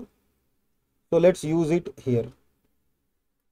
So this means आपका जो dB होगा, हाँ बेटा, sir वो जो आपने diagram बनाया are vector, तो आर वेक्टर तो वो वाला है ना सर जो परपेंडिकुलर आर डीएल वेक्टर। नहीं बेटा, ये तो आर परपेंडिकुलर डिस्टेंस है। आपको डीएल एलिमेंट से ना आर वेक्टर जोड़ना है। Okay sir. This is your R vector. Okay. तो dB कितना हो जाएगा? Mu naught I dx। Now sine theta, sine theta is same है sine 180 degree minus theta, that is r by under root of R square plus X square, I dx r upon R square plus X square whole to the power 3/2 अंदर की तरफ। Now अच्छी बात यह है कि all the dB vectors are in the same direction. Okay, सबके सब अंदर की तरफ है। तो बी वेक्टर, ये इसको मैं क्योंकि डायरेक्शन लिख रहा हूं तो dB वेक्टर लिख सकता हूं। So B vector is equal to integration dB vector. Now because all the dBs are in the same direction, that is inside the plane of your screen, आप क्या करोगे? इसको सीधे सीधे इंटीग्रेट कर दोगे। This is equal to integration, क्या क्या बाहर आ जाएगा? म्यू नॉट बाहर, आई बाहर, आर बाहर, integration dx upon R square plus X square whole to the power 3/2। Mu naught 4 छूट गया क्या? देखो क्या हो रहा है। ठीक है, अच्छा, अब x पे लिमिट कहां से कहां तक लगेगी? तो सर माइनस इन्फिनिटी से लेके प्लस इन्फिनिटी तक, है ना? आप जब इस पूरे इंटीग्रेशन को सॉल्व करोगे, सब लोग सॉल्व कर सकते हो, तो you will get that magnetic field is equal to nothing but mu naught I upon 2πr। Okay बेटा,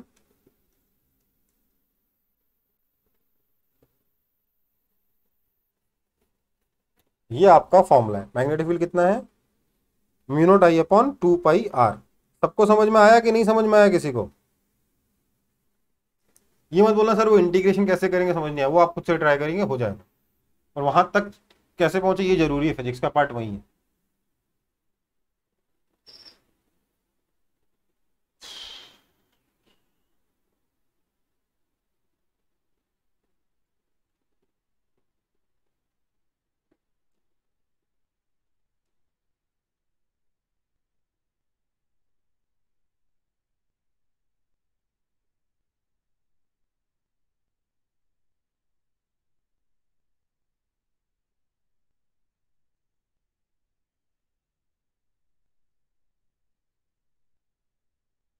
सर इंटीग्रेट करने के बाद जो फाइनल आंसर आया वो भी अंदर की तरफ होगा ना सर? हाँ, क्योंकि सारा का सारा इंडिविजुअल वेक्टर अंदर की तरफ है, तो यहाँ पे अंदर आएगा। अगर इस पॉइंट पे निकाल दो सारा बाहर आता। ठीक है,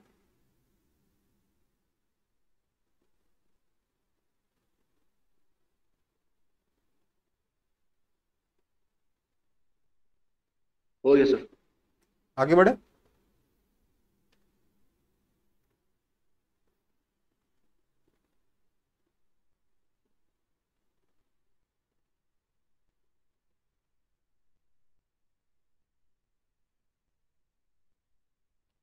ये सब आसान है कि बहुत डिफिकल्ट है? मेरे को लग रहा है उसके जब इनफाइनाइट वायर की वजह से इलेक्ट्रिक फील्ड निकाला था इंटीग्रेशन करके, उससे तो आसान है नहीं। इसमें तो हमें वेक्टर करके वेक्टर के कंपोनेंट निकाल के फिर कंपोनेंट्स में इंटीग्रेट करना पड़ा था, है ना? याद है कि भूल गए? हाँ सर। देखो ये फॉर्मूला जो है, ये जो लॉ है थोड़ा डिफिकल्ट है, लॉ याद रखना थोड़ा डिफिकल्ट है, मुझे पता है, बट उसका कोई उपाय नहीं है। वो याद रखना है तो रखना, बिकॉज वो उतना ही इंपॉर्टेंट है ये लॉ जितना इंपॉर्टेंट वहां पे कूलम्स लॉ। अब सोच लो।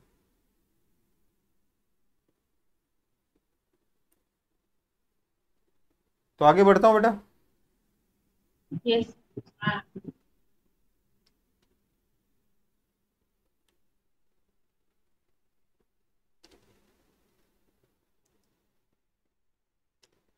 तो अगर हम एक फाइनाइट वायर लें तो उसकी वजह से कितना आएगा?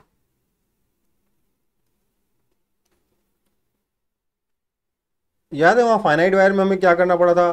कुछ इलेक्ट्रिक फील्ड का कंपोनेंट मैग्नेटिक इस वायर के परपेंडिकुलर होगा, कुछ एलोंग होगा। यहाँ तो हर एक डीएल की वजह से एक ही डायरेक्शन में आ रहा है, तो नेट मैग्नेटिक फील्ड भी एक ही डायरेक्शन में आएगा, हाँ या ना? इस पॉइंट पे पी पर जो मैग्नेटिक फील्ड होगा, मान लेते हैं ये डिस्टेंस आर है, तो अगर ये वायर पॉइंट पी पर एंगल को जिस तरीके से सब्सटेंड करता है सच दैट ये वाला एंगल θ1 है, ये वाला एंगल θ2 है, तो पॉइंट पी का मैग्नेटिक फील्ड कितना होगा? अंदर की तरफ तो होगा, वो तो मैं लास्ट में लिख ही दूंगा, तो वेक्टर लगा देता हूँ। फॉर्मूला आएगा, ध्यान दीजिएगा, mu naught I upon 4πr into sine θ1 plus sine θ2। समझ में आ गई बात?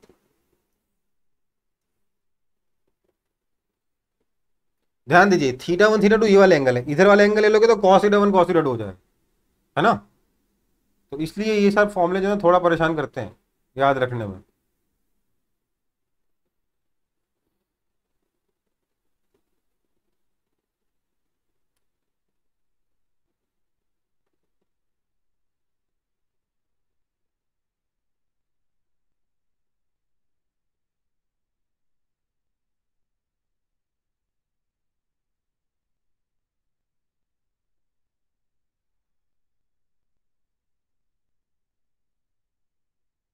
आगे बढ़े।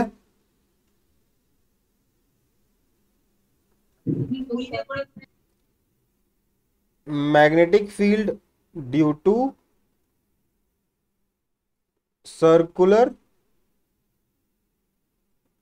coil at its center।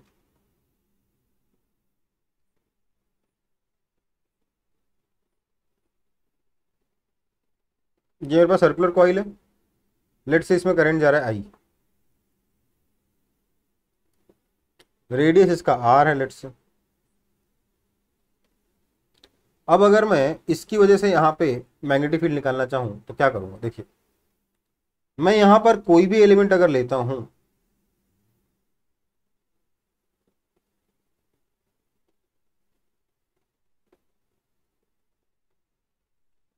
तो ये एलिमेंट अगर डीएल लेंथ का है तो करंट एलिमेंट कितना हो गया? IDL vector. इसकी वजह से इस सेंटर की लोकेशन निकालनी, तो ये हो गया आर वेक्टर। आर वेक्टर का मैग्नीट्यूड कितना है? आर। तो मैग्नेटिक फील्ड कितना आएगा? डीबी हो जाएगा mu naught I dl sine theta is 1 क्योंकि 90 डिग्री का एंगल है, बाय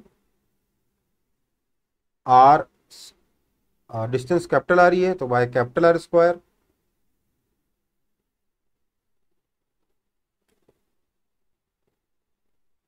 ठीक है, और डायरेक्शन क्या होगा, डीएल इधर आर इधर, डायरेक्शन आया बाहर की तरफ। ऐसे हर एक एलिमेंट की वजह से देख लो बाहर ही आ रहा है, देयरफॉर बी वेक्टर किधर हो जाएगा, म्यू नॉट आई बाय डीएल को इंटीग्रेट करोगे 2 पाई आर आएगा, एक आर कैंसिल हो जाएगा। अच्छा म्यू नॉट बाय 4 पाई था ना, 4 पाई पता नहीं क्यों भूल जाता हूँ मैं, mu naught I upon 2 R बचेगा। ओके, किधर, तो इस केस में बाहर की तरफ। ठीक है, डायरेक्शन कैसे निकालते हैं, मैग्नेटिक फील्ड का कैसे याद रखते हैं, थोड़ी देर में आता हूँ मैं उस पर, और अभी के लिए इस तरीके से मैग्नेटिक फील्ड्स आएंगे। ओके बेटा,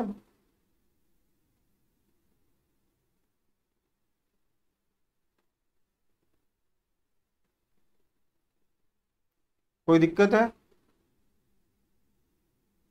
ध्यान दीजिए बेटा। इन्फानाइट वायर में नीचे 2 पाई आर था और सर्कल में 2 पाई आर नहीं है, पाई नहीं है, सर्कल में पाई नहीं है। क्यों नहीं है, क्योंकि सर्कल में पाई आया, ऊपर आया, इस म्यू नॉट बाय 4 पाई वाले पाई को कैंसिल कर दिया, और वहां पे इस पाई को कैंसिल करने वाला कोई नहीं आया स्ट्रेट वायर में। ठीक है,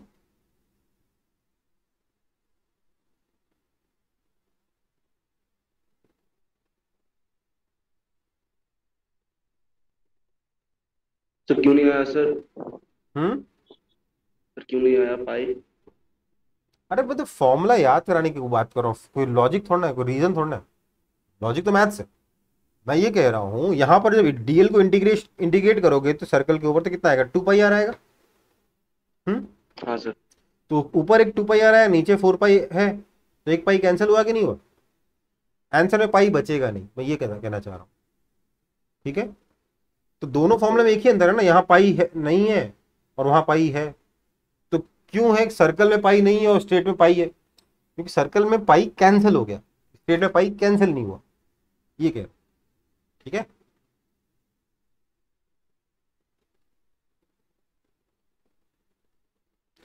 आगे बढ़े,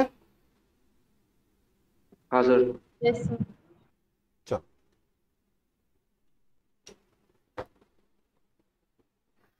अब देखो डायरेक्शन ऑफ मैग्नेटिक फील्ड देख लेते हैं। Direction of magnetic field due to straight wire and circular coil.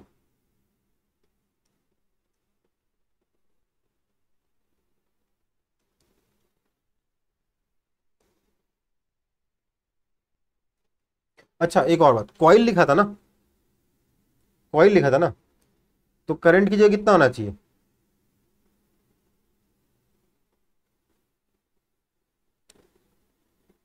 N आई आना चाहिए कि नहीं आना चाहिए। हम्म, नंबर ऑफ टर्न्स मल्टीप्लाई करोगे ना कि नहीं करोगे, यस और no.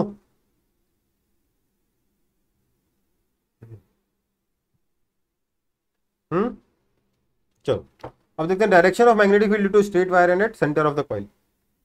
Centre of straight wire की वजह से मैग्नेटिक फील्ड और सेंटर ऑफ द कॉइल की वजह से मैग्नेटिक फील्ड का डायरेक्शन देखता है। सिंपल सी बात है, बचपन से पढ़ा हुआ है।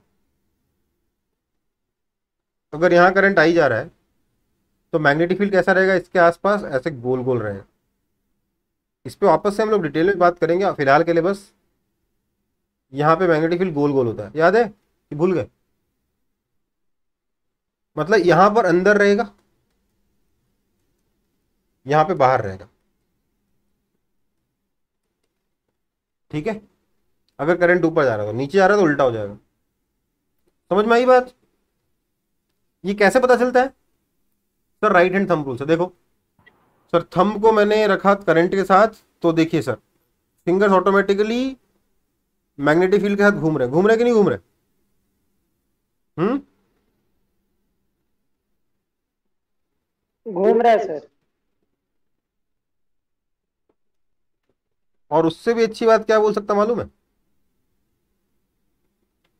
एक काम करो, इसको मिटा दो, ये तो अपन को समझ में आ गया ना, सिर्फ समझाने के लिए था।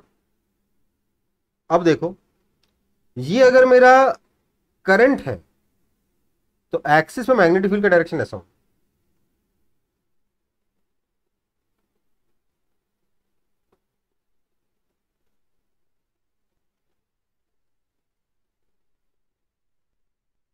मतलब ये कि अगर आप लूप में करंट के साथ अपने फिंगर्स को घुमा दोगे तो thumb will point in the direction of magnetic field at the centre. समझ में आई बात?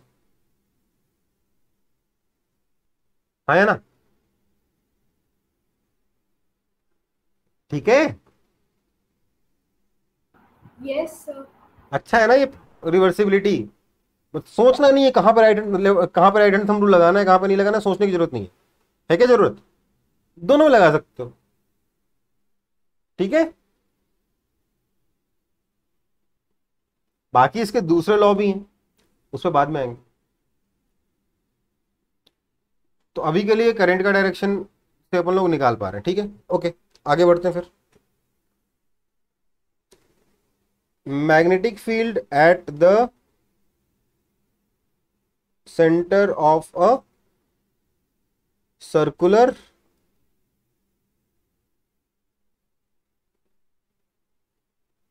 आर्क, मतलब एक करंट कैरिंग वायर जो है वो आर्क के फॉर्म में है।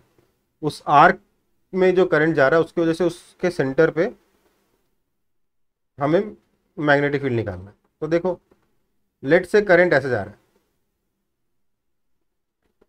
ये एंगल थीटा है, तो यहां पर जो मैग्नेटिक फील्ड आएगा वो बाहर की तरफ आएगा, सेंटर पर। रेडियस अगर आर है, करंट अगर आई है, तो मैग्नेटिक फील्ड कितना आएगा? ये आएगा, ध्यान दीजिएगा, पूरे सर्कल की वजह से कितना होता? तो sir mu naught I upon 2r होता। लेकिन यहाँ तो सिर्फ थीटा एंगल है, तो थीटा अपॉन 2 पाई कर दो। समझ में आएगी बात? देखो भाई, मैं तो इसी फॉर्म में याद रखता हूं। अगर किसी को जबरदस्ती एक नया फॉर्मूला याद रखना, म्यू नॉट आई थीटा अपॉन 4 पाई r, तो करे याद, मैं नहीं करता ऐसे याद। ये आसान है ना? सर्कल का जितना फ्रैक्शन कवर किया उतने फ्रैक्शन से मल्टीप्लाई कर दो पूरे सर्कल के मैग्नेटिक फील्ड को। क्यों? क्योंकि हर एक वायर की वजह से मैग्नेटिक फील्ड, हर एक एलिमेंट की वजह से मैग्नेटिक फील्ड तो उसी डायरेक्शन में था। तो बेसिकली सबका कंट्रीब्यूशन डायरेक्टली ऐड हुआ है, लेंथ के प्रोपोर्शनल। तो लेंथ के प्रोपोर्शन में या एंगल के प्रोपोर्शन में मल्टीप्लाई कर दो, राइट? यस और नो?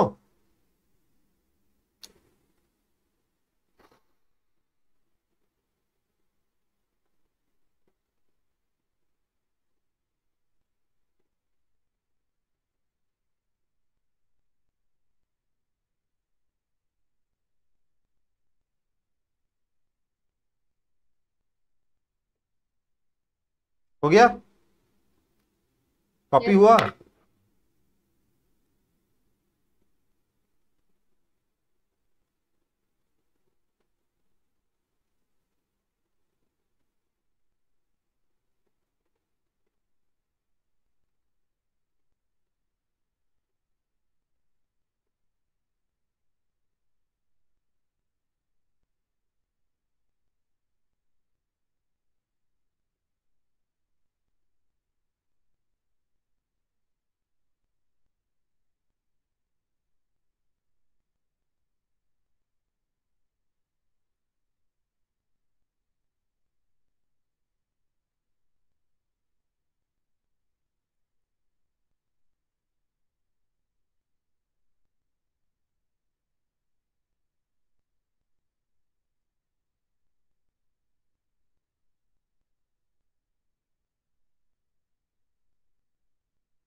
हो गया कॉपी? कोई जवाब ही नहीं दे रहा बेटा। Yes, sir. ठीक है, यस सर। चलो फिर अब एक आखिरी मैग्नेटिक फील्ड आज का देख लेंगे, उसके बाद नेक्स्ट क्लास में, ठीक है। तो अगला है magnetic field due to circular coil at axis.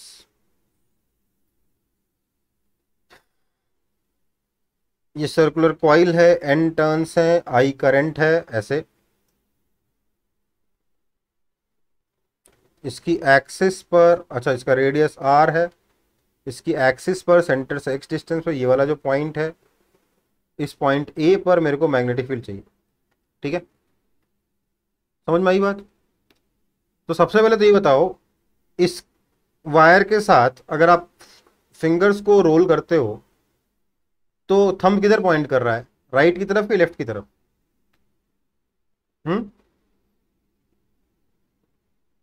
बताओ जल्दी जल्दी।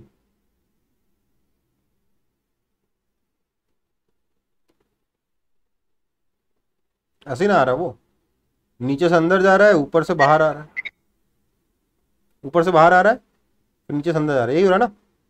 करंट ऐसा ही है ना भाई? अभी हम इधर पॉइंट कर रहा है कि नहीं कर रहा? राइट में पॉइंट कर रहा है, तो पॉइंट ए पे जो मैग्नेटिक फील्ड आएगा ना वो इधर आएगा, ठीक है बेटा? ओके। सर वो ऊपर एन कॉमा आई लिखा है। क्या? सर वो ऊपर एन कॉमा आई लिखा हुआ है। हाँ, नंबर ऑफ टर्न्स एन है, आई करंट है, ये आई करंट है, ठीक है, रेडियस आर है। तो ये जो बी है ये कितना होगा बताना चाहता हूँ मैं। बी का सीधे फॉर्मूला बता रहा हूँ, म्यू नॉट आई, अच्छा सॉरी, मुझे बताओ सेंटर का कितना था, मैग्नेटिक फील्ड सेंटर कितना था? Mu naught I upon 2r था कि नहीं था? है ना? था कि नहीं? Mu naught N I sir. हाँ very good, mu naught N I upon 2r।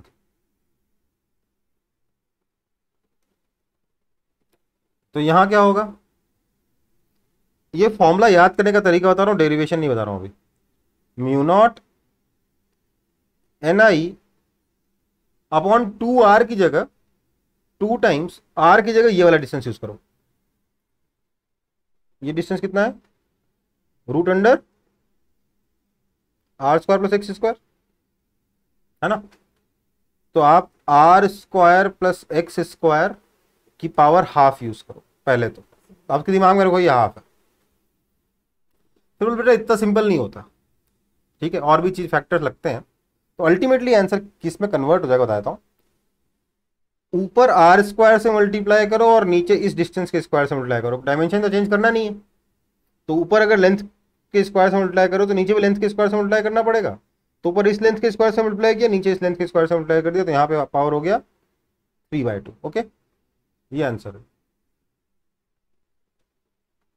सिर्फ फॉर्मूला याद करा रहा हूँ और कुछ नहीं, जितना हो सके। बाकी आप लोग खुद से याद कर सकते हो फॉर्मूले। तो ये आपका मैग्नेटिक फील्ड का फॉर्मूला हुआ। इस मैग्नेटिक फील्ड वर्सेस एक्स का अगर आप ग्राफ बनाओगे तो ग्राफ कैसा दिखेगा? ध्यान दीजिएगा, जो आपका x है ना वो सिर्फ डिनोमिनेटर में आ रहा है, तो जैसे जैसे x इंक्रीज करेगा वैसे वैसे मैग्नेटिक फील्ड डिक्रीज ही करना है। ग्राफ ऐसा है, ध्यान दीजिएगा, ग्राफ इस तरीके का आ रहा है, मतलब जब x पॉजिटिव है तब भी ये पॉजिटिव, और जब x नेगेटिव है तब भी ये पॉजिटिव ही है। मतलब यहां पे मैग्नेटिक फील्ड इधर है, यहां पर भी मैग्नेटिक फील्ड इधर ही होगा। समझ में आई बात? आया ना? आया ना? ये नहीं कि यहां पे इधर यहां पे उल्टा, ऐसा नहीं है। ओके, सर डायरेक्शन कैसे निकाले थे? करंट के साथ अपने राइट हैंड को घुमाइए, राइट हैंड की फिंगर्स को घुमाइए, राइट हैंड की फिंगर्स को करंट के साथ ऐसे घूम रही है, देखो ऐसे घूम रही है करंट के साथ। हाँ सर। ऐसे नहीं घूम रही है, ऐसे घूम रही है, देखो आगे से करंट नीचे जा रहा है, सामने से करंट नीचे जा रहा है ना, ऐसे घूम रहा है, तो मैग्नेटिक फील्ड इधर आया कि नहीं आया? हाँ तो सर पीछे मतलब पॉइंट बी मतलब उस coil पूरी की- लाइन में एक ही डायरेक्शन में रहेगा बेटा। और मैं इस ग्राफ से बता रहा था कि देखो ये पॉजिटिव ही रहता है, क्योंकि लेफ्ट में भी पॉजिटिव डायरेक्शन में रहेगा, राइट में भी पॉजिटिव डायरेक्शन में रहेगा। ठीक है, ओके सर। बाकी एग्जैक्टली क्या चल रहा है इसमें टाइम है अभी। ठीक है, मतलब नेक्स्ट क्लास में हो जाएगा वो सब। इसका डेरिवेशन अगर करना है तो पता क्या करना पड़ेगा, हर एक एलिमेंट की वजह से मैग्नेटिक फील्ड लिखो।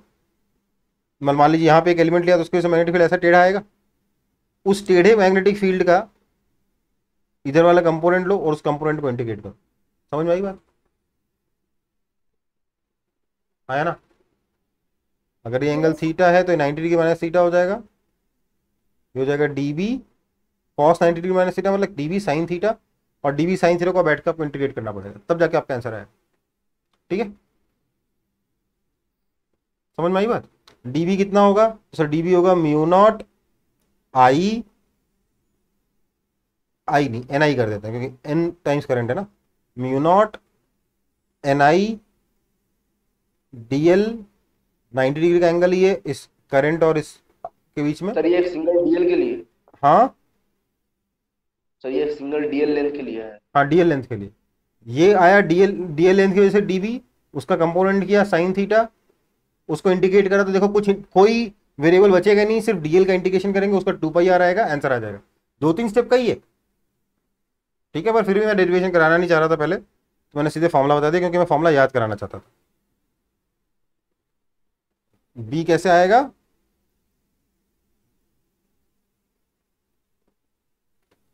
समझ में आ गई बात? अब 4 पाई नहीं होगा सर नीचे, हम्म 4 पाई नहीं होगा अच्छा, सर। 4 बाई फिर छूट गया मेरा, हर बार छूटता भगवान ने। एक्चुअली बाकी चीजों में इतना मगन हो जाता हूँ कि म्यू नॉट के नीचे 4 पाई लिखने में मुझे। ठीक है,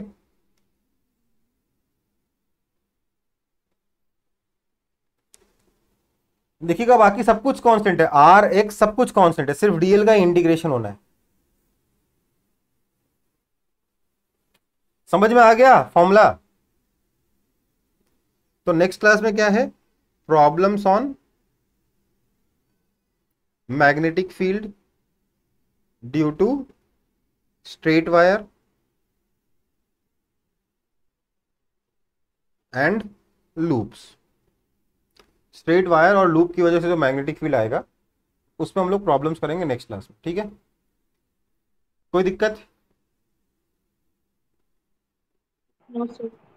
ठीक है, फिर मिलते हैं अगली क्लास में, तब तक के लिए tata bye bye. Thank you sir. Thank you Thank you, बेटा, sir. Thank you sir. Thank you बेटा।